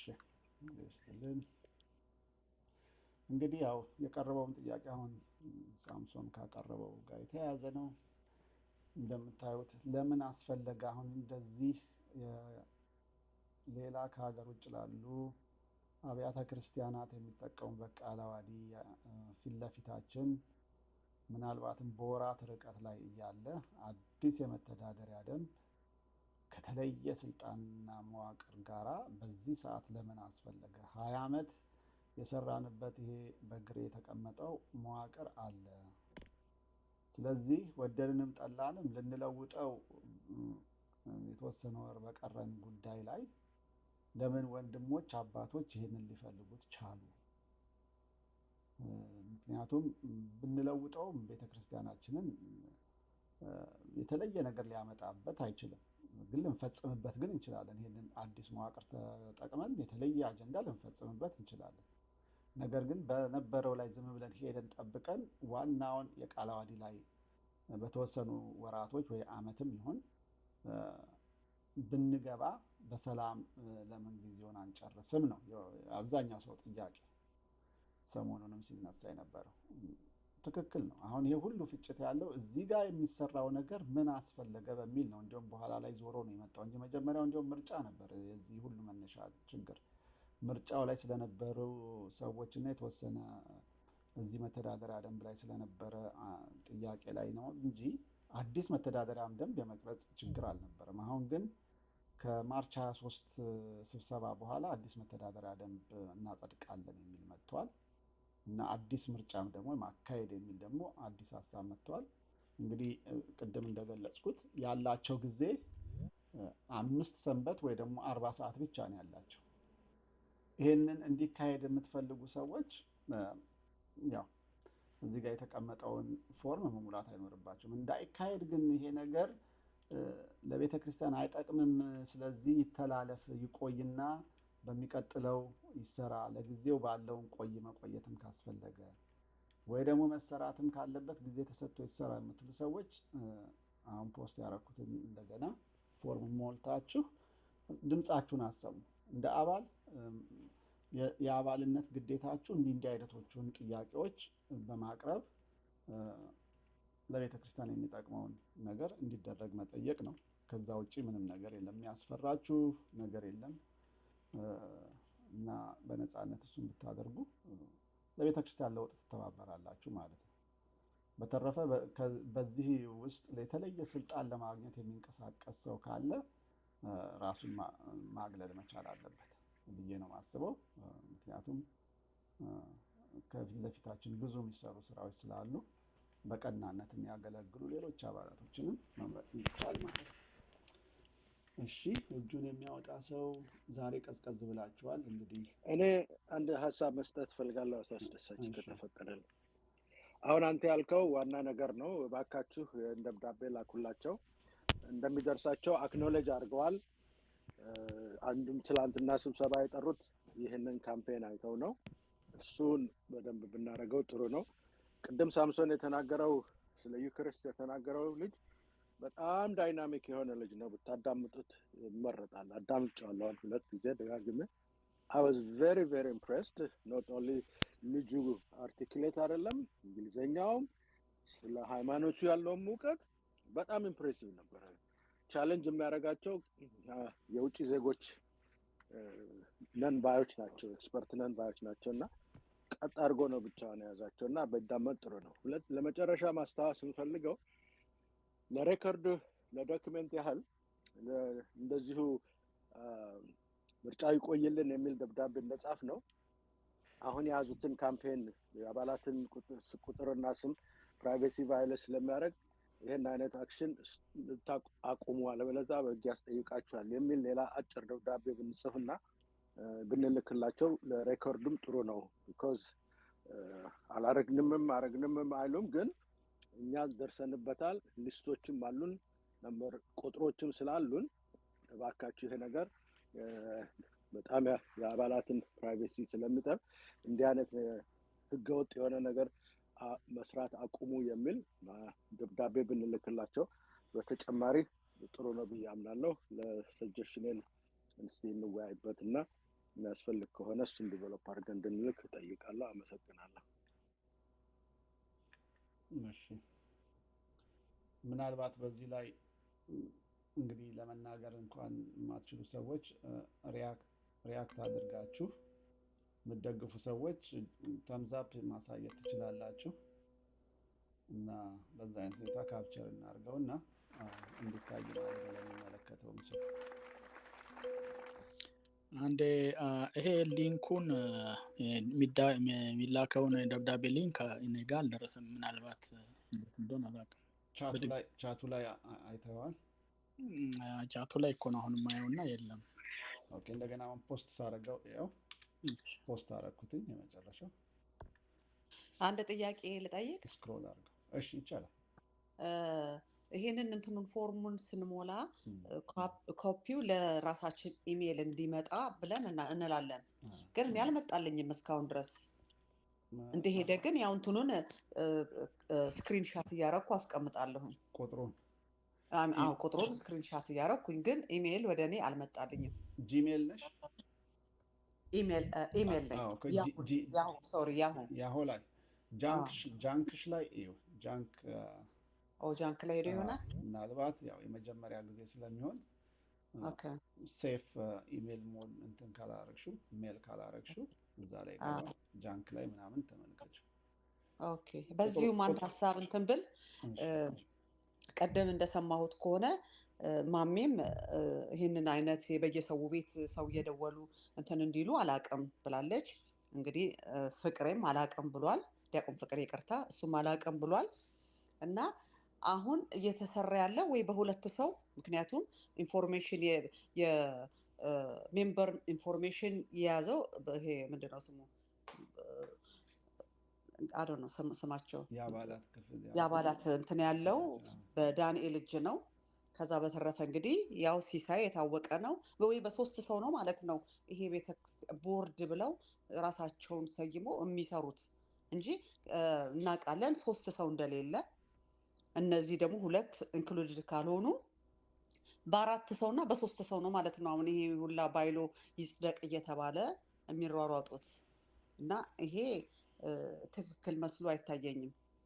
እና አዶን ነው ምን እነኛስ ከዚህ ቀደም ብለው የሄዱት የወጡት ሪዛይን ያደረጉት በምን ምክንያት እንዳደረጉ ቢጠየቁስ ምን መልስ ልናገኝ እንችላለን? ምክንያቱም እነሱ ሲወጡ መተካት ነበረበት። አላደረጉም። ያን ራሳቸውም እኮ ሊያጸድቁ አዲስ ባይሎ ሊያጸድቁ ነው ያለውን ባይሎ አላከበሩም ነበረ። ምክንያቱም ሜምበር ከነሱ ቦርድ አንድ ሰው ሲጎድል አለ የተቀመጠ ተጠባባቂ ይገባል። አለበለዚያ ደግሞ ከህዝቡ ተመርጦ ይተካ ነበረ። አላደረጉም። ራሳቸውም ያላከበሩትን ቦር ምንድን ነው ስሙ ይሄ እሱን እንደገና ሌላ ሊቀይሩት መሄዳቸው በጣም ይገርማል። ለማንኛውም እንደው እስኪ ቢጠየቁ በምን ምክንያት እንደለቀቁ እሱን ሁሌ ጊዜ ባዘር ስለሚያደርገኝ ነው። አመሰግናለሁ። እንግዲህ ያው የቀራቸው 40 ሰዓት ነው። ስለዚህ በ40 ሰዓት ውስጥ እንግዲህ ምን ሊሰሩ እንደሚችሉ እንግዲህ የሁሉ ደብዳቤ ውርጅብኝ እየወረደባቸው እርግጠኛ ቢዚ ነው የሚሆኑት። መጠየቅ ይቻላል። ከሞላ ጎደል ያው ጥያቄዎቻችን የማያቋርጡ ናቸው። እንግዲህ ጥቂትም አይባል ሰው አይቻለሁኝ እጁን ድጋፍ የሰጠ አዲስ ደብዳቤ እንላክ ስለ የሚደረገው የኮል ካምፔን አንድ ስንት ሰው ነው? አንድ ሶስት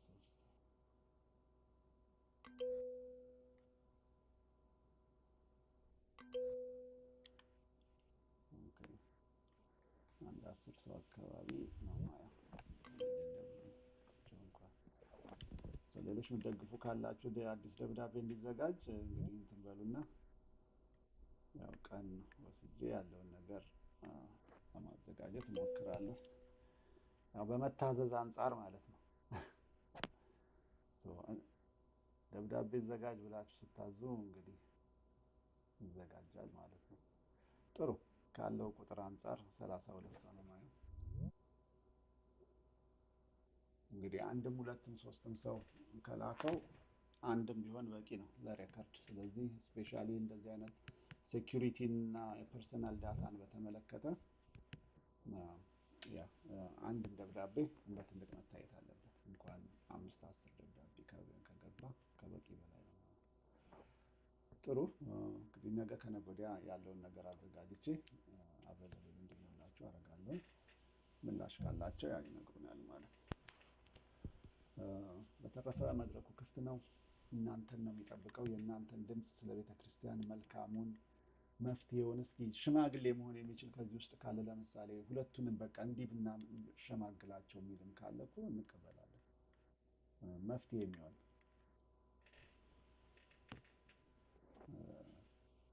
ምናልባት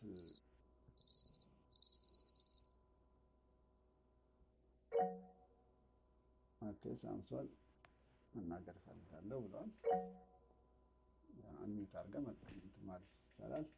በስህተት ከሆነ ችግር የለውም።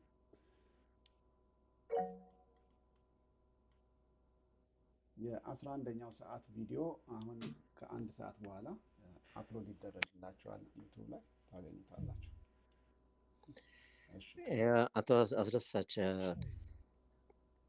እና አባላት በሙሉ ይሄንን ፎሎ አፕ ያስፈልገዋል ያልኩት ቴክስቱ ላይ አቡነ አባ ፋኑኤል ያው እንዲቀጽሱ ፈቃደኛ መሆናቸውን ነው የሚል ፓራግራፍ አለ አረፍተ ነገሮች እና ይሄንን እንግዲህ ትንሽ ክብደት እንዲሰጠው እሳቸው በፈቀዱበት ወቅት እንዴት እናንተ እምቢ ለማለት እንደዚህ ግትርነትን ለመሆን ምክንያቱ እና ብቃቱ ምንድን ነው ብሎ ትንሽ ራሳቸውን እንዲጠይቁ ለማድረግ ነው ላጠናክረው ነው ቅድም ያልኩትን። እንግዲህ ያው ደብዳቤው ላይ በደንብ ተቀምጧል። ያጠፋም ካለ አባት ናቸውና ልጆቼ ናችሁ እመጣለሁኝ ልባርክም ልገስጽም ምክርም ልሰጥ ብለዋል። እንግዲህ ይሄንን ሀሳብ በ30 እና 40 የሚደርሱ ቁጥሮች አስገብተዋል። እንግዲህ የሆነ መልስ እንሰማለን ብዬ ነው የማስበው። ወይ የዕለት ሁለት ይጠሩናል ወይ ደግሞ ከዛ ቀድሞ ካስታወቁን መልካም፣ ብዙም ሳናልጎመጎም እንደርሳለን። በተረፈ ግን እንደ እግዚአብሔር ፈቃድ እንግዲህ እንዳሳሰባቸው እንደ ኃላፊነታቸው የእነሱ ውሳኔ ይሆናል። አክብረን የሚሆነውን ሂደት እናያለን ማለት ነው። እንግዲህ አባቶችም ሰምተዋል እና ከዛ የበለጠ ያው ክርስቲያናዊ ጨዋነትን በተላበሰ መልክ የቀሩትን የበዓላት ሳምንታቶቻችንን እንድናከብር እና ሂደቶችን በጥሞና እንድንከታተል ነው የማሳስበው። በተቻለ ቤተክርስቲያናችን ውስጥ የተለየ ረብሻ ምናምን እንዳይከሰት እንግዲህ እግዚአብሔር በፈቀደው አንድ ነገር ይሆን ዘንድ ግድ የሚሆን ነገር ከሆነ በእኛ ህብረት ውስጥ ማለፍ ያለበት ነገር እንዲያልፍ ይሆናል እና በጽናት በትዕግስት ነገሮችን በተለየ አይን እያየን ማሳለፍ ነው። በዓሉም የተለየ ጥሩ በዓል እንዲሆንልን እንግዲህ ይህንን ስንወያይበትም የነበረው ጥያቄዎች በሙሉ ለቤተ ክርስቲያን በማሰብ ስለሆነ በዚህ በጾም ሰዓትም ቢሆን ባይሆን ደስ ይለን ነበር በህብረት ጸሎት ላይ ብንገናኝ። ነገር ግን ብዙ ጊዜያችን አንዳንድ ጉዳዮችን በቤተ ክርስቲያን ዙሪያ ስናይ ቆይተናል። እሱም ለበጎ ነው። በርትተን ወደፊት እንግዲህ ብዙ ስራ እንደሚጠብቀን ሁላችንም ተገንዝበን ነገሮችን በጥንቃቄ ማየት ነው የሚኖርብን እንደ እግዚአብሔር ፈቃድ። ሌላ መድረኩን መጠቀም የሚፈልግ ሰው ካለ የቀሩንን 35 ደቂቃ አለን። ያው የሚናገር ሰው ከሌለ የዛሬውን በቶሎ እንዘጋለን ማለት ነው። የተለየ ሀሳብ ከሌለው ለነገ ቀጠሮ የተለየ ሀሳብ ካለ የመጣ መልስ ካለ የምንወያይበት ይሆናል። ጥያቄም ካላችሁ ለነገ መዘጋጀት የምንችለው ጥያቄም ካላችሁ አቅርቡና ነገ ወይ ዶክመንት ፈልገን ወይ ከቤተ ክርስቲያን አባቶች ጠይቀን መምህራንን ጠይቀን ምናልባት የበለጠ ሊያስተምሩን ይችላሉ በቃለ ዓዋዲ ዙሪያ። እንግዲህ በአብዛኛው ቃለ ዓዋዲውንም ቢሆን አዋቂዎች ሆነን አይደለም፣ ግን መቼም ፊት ለፊታችን የተቀመጠን ነገር በማንበብ እንኳን መረዳት ስለምንችል ነው ያወጣ ነው እንጂ አባቶች፣ ሊቃውንት፣ መምህራን ይህንን ነገር በደንብ አድርገው መድረክ ጊዜ ሰጥተው ለእኛ ለልጆቻቸው እንዲያስተምሩን እንዲገልጹልን ይገባል። ጥሩ ጥሩ ነገር ስላለው ስለዚህ እነሱ የሚያውቁትን እኛም አውቀን የበለጠ ቤተክርስቲያንን ለማስቀጠል የሚያስችል የተዘጋጀ የቤተክርስቲያን ሰነድ እስከሆነ ድረስ ሁላችንም ጥሩ እውቀት እንዲኖረን ያስፈልጋልና ነው። በተረፈ 1 ደቂቃ እሰጣለሁ።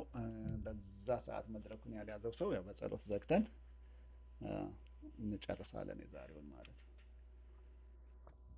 መናገር እችላለሁ? አዎ ይቻላል።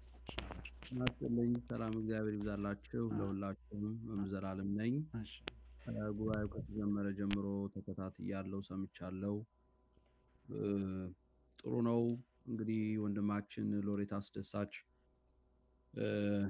ቤተክርስቲያን ማድረግ የሚገባትን አንተ ያው የቤተክርስቲያን ልጅ ስለሆንክ የኛውን ቅን ለቤተክርስቲያን በማሰብ በጎ ስራ እየሰራህ ነው። እግዚአብሔር ዋጋህን ይክፈልህ ከነመላው ቤተሰብህ። እንግዲህ እዚህ ውስጥም ያላችሁ የጉባኤው ተካፋዮች እግዚአብሔር በቁጥር የስታስቲክስ አምላክ አይደለም፣ የቁጥር አምላክ አይደለም፣ የብዛት አምላክ አይደለም። እግዚአብሔር የደቦ አምላክ አይደለም። በእውነትና በቅንነት የሚከተሉትን ያያል፣ ይሰማል፣ ይከተላል እና የቤተክርስቲያናችንን ጉዳይ የሚያሳስባችሁ ወገኖቻችን ሁላችሁ ያር እንግዲህ የቤተክርስቲያናችንን ትንሣኤ ሰላም እንዲያቀርብልን ሁላችሁም በጸሎት መማጸኑ ግድ ይላል። ትናንትና አንዳንድ ሀሳቦች ሲንሸራሸሩ ሰምቻለሁ። መካከል ለመናገርን ፈልጌ ስልኬ በጣም እየረበሸኝ ስለነበረ ነው።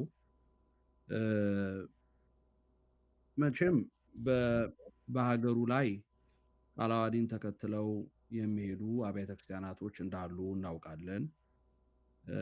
ቃለ ዓዋዲውን ከቃለ ዓዋዲው የተውጣጣ ሕግ አውጥተው የሚሄዱ ሰዎችም እንዳሉ እናውቃለን። ትልቁ ቁም ነገር ቤተክርስቲያኒቷ የሕግ ቤተክርስቲያን ናት።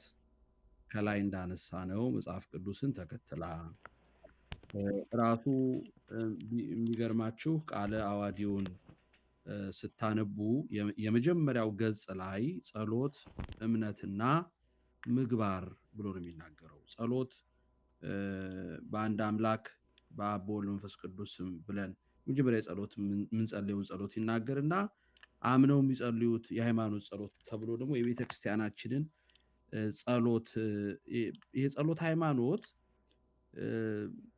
ጸሎት አይደለም የሚለውን ሀሳብ ለማብራራት ምንድነው እንዲያው በስጋ የሚጸለዩት ጸሎት አይደለም። ይኸው ስክሪኑ ላይ እንዳለው ሁሉም በያዘ ሰማይና ምድር የሚታየውን የማይታየውን በፈጠረ በአንድ አምላክ እናምናለን። ይሄ የሃይማኖት ጸሎት ነው። ተመልከቱ።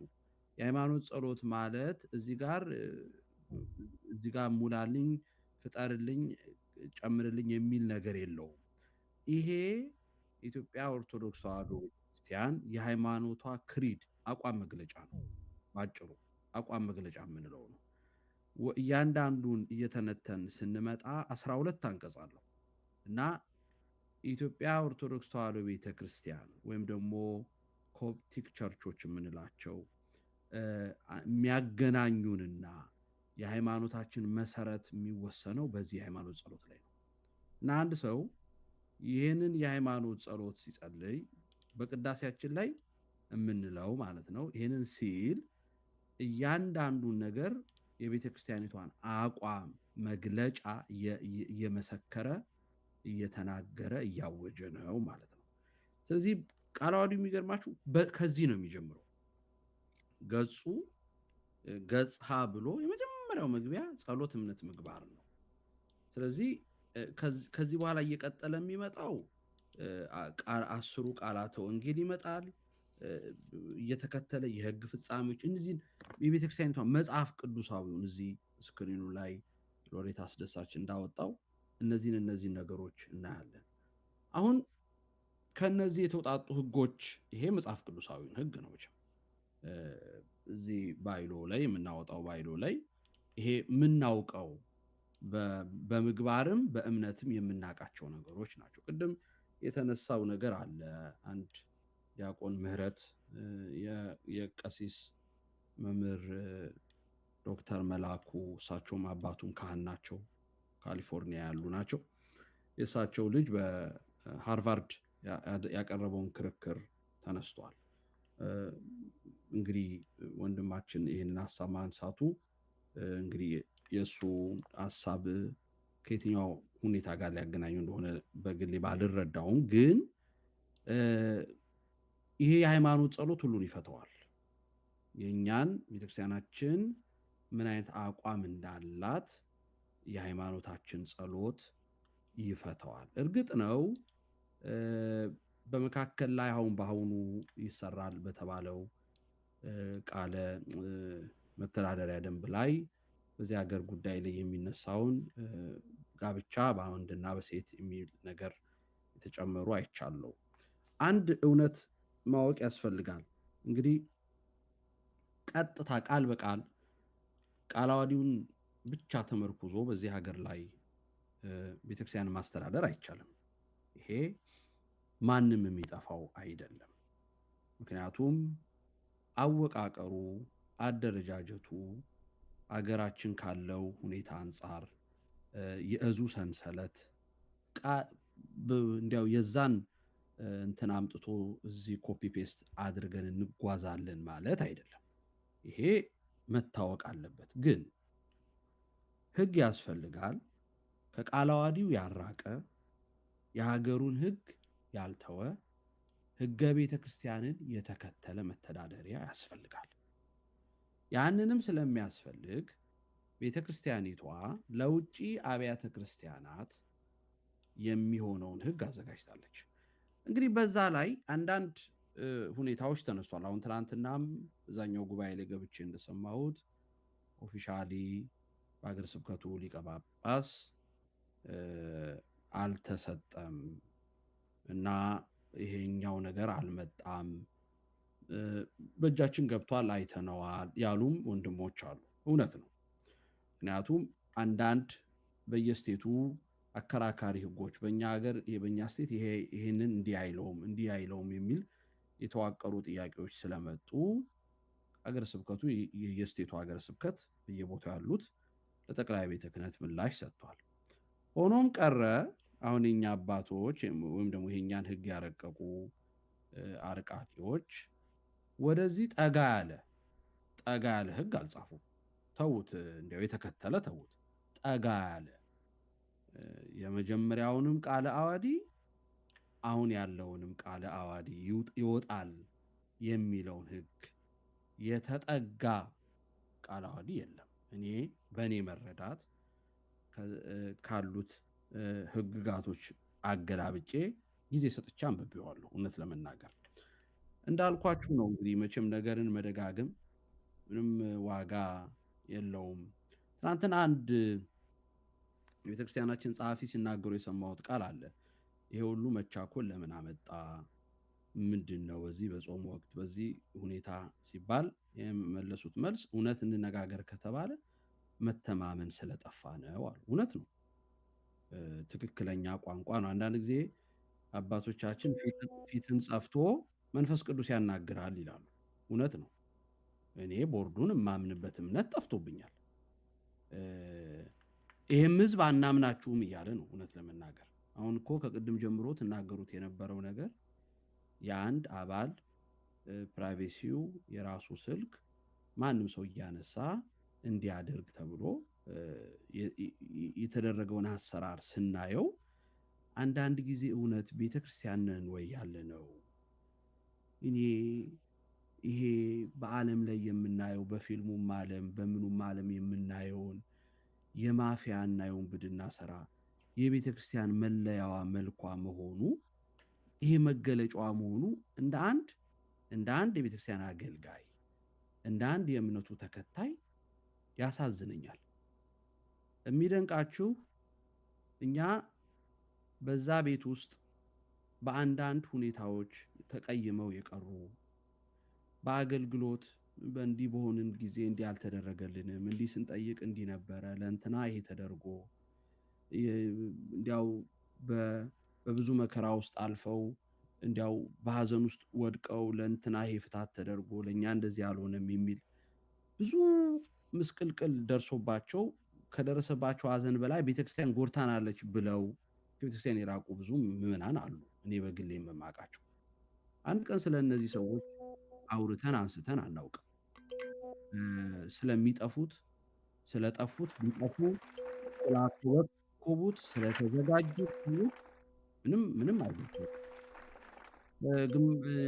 እኔ በሌሊት 6 ሰዓት መጥቼ ምን አድርጌ በዚህ ፈጥሬ እና ምን እኔ አሁን ሌሊት ሙሉ ብጮህ መጥቼ ብቀድስ ባገለግል አንደኛ ግዴታዬ ነው፣ መንፈሳዊ አገልግሎቴ ነው። አምኜበት ነው የገባሁት። ማንም ፌዴራል እንትን ተልኮበት ከቤት 6 ሰዓት ወጣ ተጎትተና በርሌን አድርግ ተብሎ ተገደድ። አንደኛ የሚደንቃችሁ በፍላጎት በረከት አገኝበታለሁ ብላችሁ የምትገቡበትን አገልግሎት እንደ አንድ ሌላውን ጋር የመፈኳከሪያ የትከሻ መለካከያ መንገድ ማድረግ አይገባም። እዚህ ውስጥ የምታስቡም ካላችሁ እንደዛ መንፈሳዊ አገልግሎት በቅንነት የሚጀመር አገልግሎት ነው። በጣም የሚደንቀኝ አንድ ቃል አለ መጽሐፍ ትንቢተ ዮናስ ላይ ዮናስ ከመርከቢቱ ጠፍቶ ከእግዚአብሔር ጠፍቶ ኮብልሎ ሲሄድ መርከቢቱ ስትናወጥ ልክ እንትን ሲሉት በኋላ ላይ ቀስቅሰው ሲያናግሩት ከወዴት ነው የመጣኸው? አገርስ ምንድን ነው? ወገንህ ምንድን ነው? መጀመሪያ እንደውም የጠይቀው ስራህ ምንድን ነው ብሎ ነው የጠይቀው። ስራ ምንድን ነው?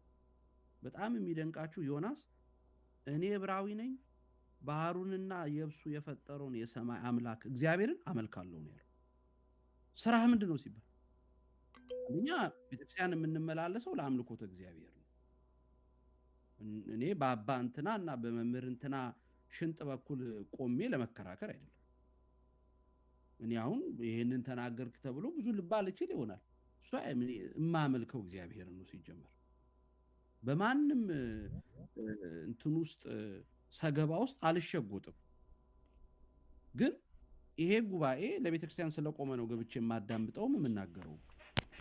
የተለየ ዓላማ፣ የተጣመመ ዓላማ ሀሳብ ይዞ ቢሆን ኖሮ ጊዜን አጥፍቼ በዚህ ሰዓት እንትን የምልበት ሁኔታ የለም።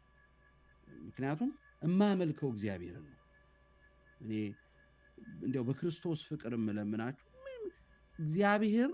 እግዚአብሔርን የያዘ ሰው፣ እውነትን የያዘ ሰው፣ እግዚአብሔርን የያዘ ሰው፣ እግዚአብሔርን በቅንነት እግዚአብሔርን ለምን ሁሉም አይሰበሰብም? አለች እኮ የማታስተኛ ህሊና እኮ አለች። በዚህ በእንቅልፍ ኪኒን ማትሸውዷት ማታታልሏት 1 4 ሰዓት 5 ሰዓት አስተኝታ በኋላ ስትነቃ የምትጠቀጥቅ የምትወጋ የህሊና መርፌ አለች። እኔ እግዚአብሔር ላይ ሸፍጥ የሚያደርጉ ሰዎች የህሊናቸውን መርፌ እንዴት እንደሚያስታግሱት አላውቀውም። ብችልበት እላለሁ አንዳንድ ጊዜ በእውነት ብችልበት እንደዚህ አይነት ሁኔታ ውስጥ የሚያልፉ ሰዎች የሚያደርጉበትን ሁኔታ ብችልበት ባውቅበት እላለሁ። ግን እግዚአብሔርን የሚያመልክ ሰው እንዲህ አይነት ህሊና የለውም። ጴጥሮስ ለጥቂት ደቂቃ ለ3 ሰዓት ለምትሆን እዛች ሰዓቱ ዳር ግርግሩ ላይ አላውቀውም አለ። የሚደንቃችሁ ተቆጡ፣ በቁጣችሁ ፀሐይ አይግባ አይደለም የሚለው። አጠፋ፣ ዋሸ እዛች ደቂቃ ላይ። ግን ጴጥሮስ መስቀል እስኪሰቀል ድረስ ክርስቶስን አልቆየም፣ ወጥቶ ግን አለቀሰ።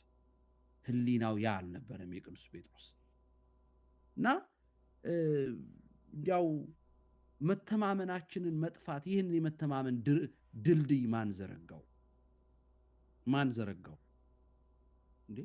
እዛ ቤት ውስጥ አባት የለም እንዴ? በግራም በቀኝም ያለው ምዕመን መስቀልን አያውቅ? መስቀል ቢዘረጋ አልፎ የሚሄድ ምዕመን ያለን? መስቀልን የማያከብር ምዕመንም ከመጣ ተጠያቂው እኛ ነን።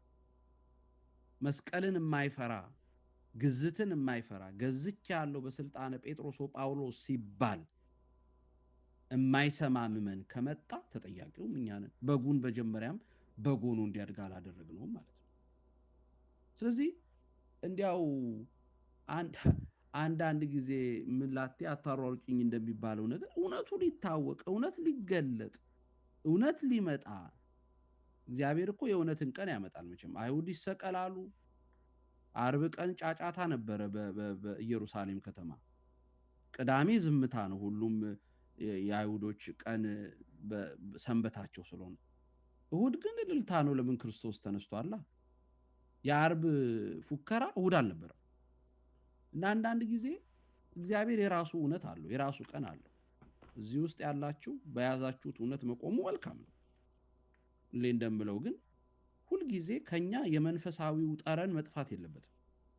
የመንፈሳዊው ጠረን፣ የመንፈሳዊው ሽታ መጥፋት የለበትም። እሑድ ስብሰባ ላይ ያደርጉ ይችላሉ፣ እንደዚህ ሊሆን ይችላል፣ ያድርጉት። እውነት ቅዱስ ሚካኤል ቤቱን ካላስከበረ፣ እውነት በመንበሩ ከሌለ፣ ቤቱ እንደዚህ እንዲሆን ከፈቀደ፣ እኛ ስለሮጥን ስለተሰበሰብን ብቻ አንፈታውም። ምክንያቱም ይሄ እግዚአብሔርም እንዲነሳ መሆን መቻል አለበት። እግዚአብሔር የእውነት አምላክ ነው። እኛ ስለ ቤተክርስቲያን ቆመናል። እዚህ ውስጥ አሁን የምትሰሙኝ ሰዎች ውስጥ ከዚህ ውስጥ ከምትሰሙኝ ውስጥ እኔ መምህር ዘላለም የምናገረው ብቻ ነኝ። በደብረ ምሕረት ቅዱስ ሚካኤል ቤተክርስቲያን ፔሮል ላይ ተከፋይ ሆኜ ያለሁት ሰው። እዚህ ውስጥ ያለው ሰው ምንም ቤሳቤስቲ የምታገኙት የለም። እናንተ እየሰጣችሁ ጉልበታችሁን እየሰጣችሁ የምትኖሩ ሰዎች ናችሁ። ግን ስራ እግዚአብሔርን ሰማይና ምድርን የፈጠረውን የማመልክ ከሆነ ለተቀመጠልኝ ፔሮል እያልኩ ለማገኛት ድቃቂ ሳንቲም እያልኩ ህሊናዬን ማድቀቅ ግን አይጠበቅብኝም።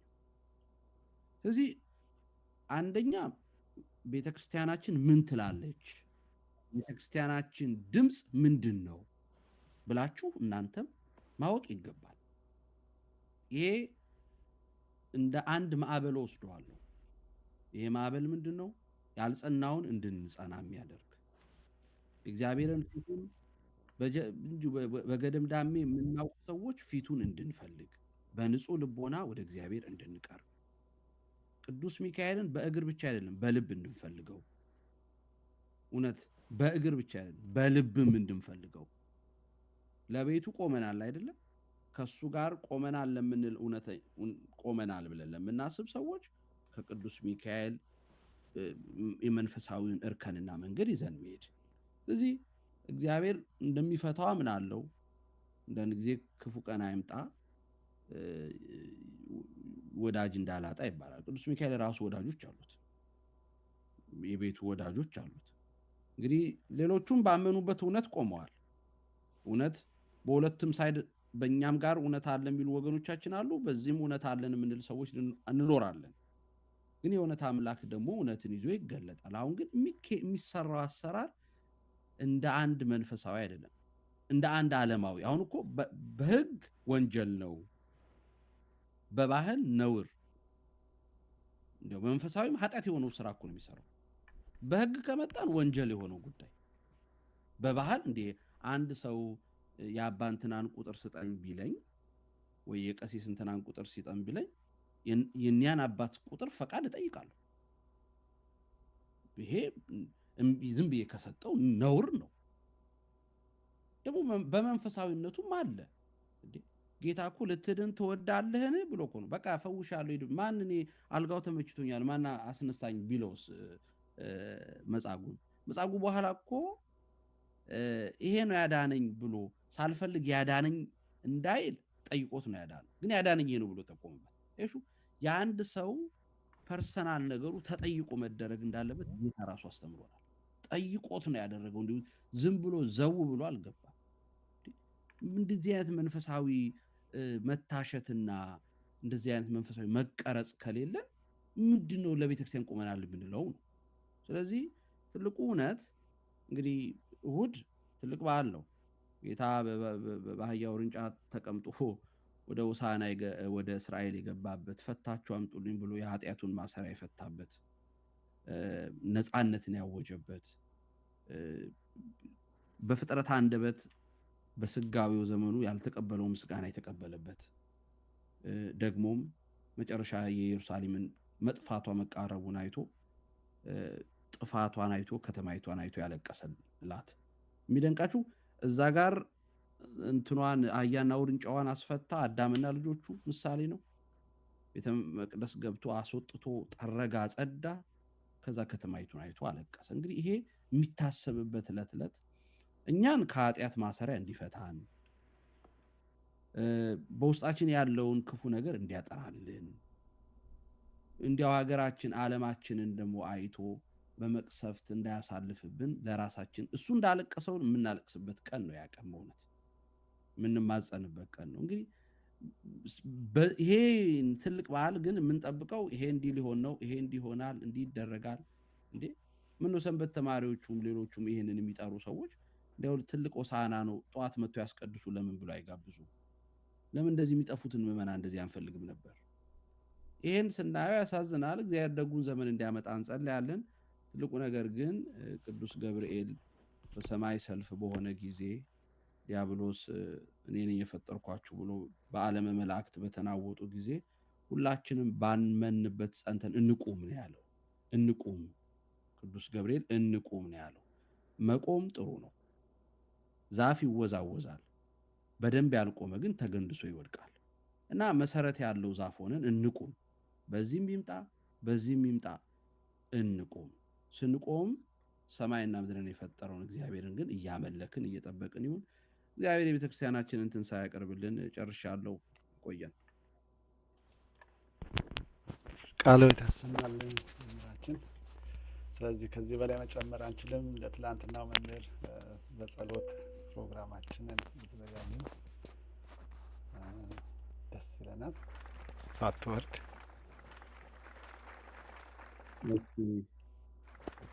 ልቦናችሁን ለጸሎት አዘጋጁ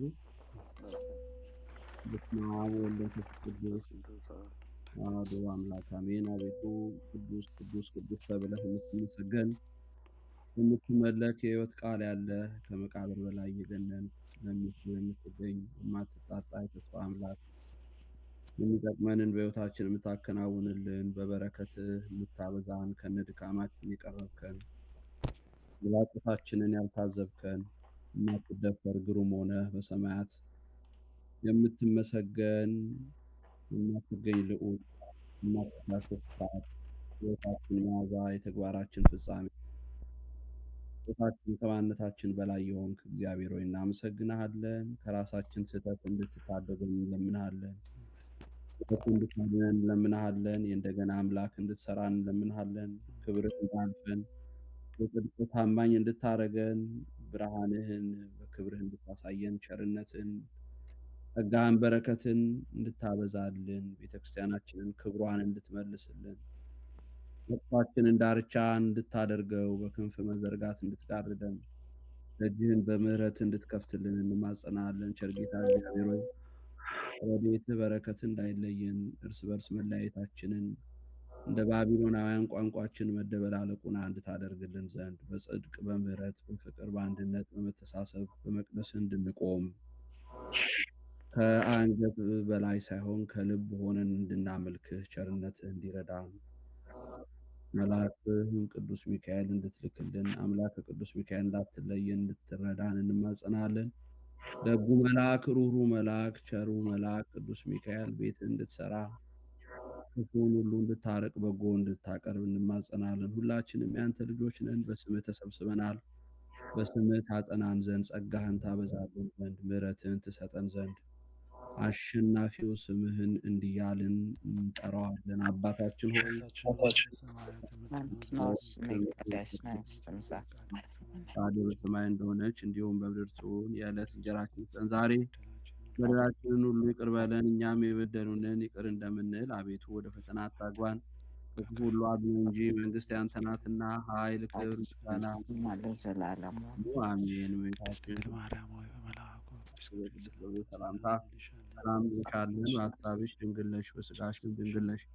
አሸናፊ እግዚአብሔር እናት ሆይ ሰላምታ ላንቺ ይገባሻል። ከሴቶች ሁሉ ተለይተሽ አንቺ የተባረክሽ ነሽ፣ የማኅፀንሽ ፍሬ ቡሩክ ነው። ጸጋን የተመላሽ ድንግል ሆይ ደስ ይበልሽ፣ እግዚአብሔር ከአንቺ ጋር ነውና ከተወደደው ልጅሽ ከጌታችን ከመድኃኒታችን ከኢየሱስ ክርስቶስ ዘንድ ይቅርታና ምሕረትን ለምኝልን ኃጢአታችን ያስተሰርይልን ዘንድ ለዘላለሙ አሜን። ምስጋና ይሁን ለሚሆን ለአብ ለወልድ ለመንፈስ ቅዱስ ዛሬም ዘወትርም ለዘላለሙ አሜን። የተባረከ ሌሊት ይሁንልን። አሜን አሜን። የነገ ሰው ይበለን። ቃልዎት ያሰማልን መምህር። 9 ፒኤም ነገ እንገናኝ። ሁላችሁ መልካም ጊዜ። ደህና ደሩ። ደህና ደሩ። ያሰማ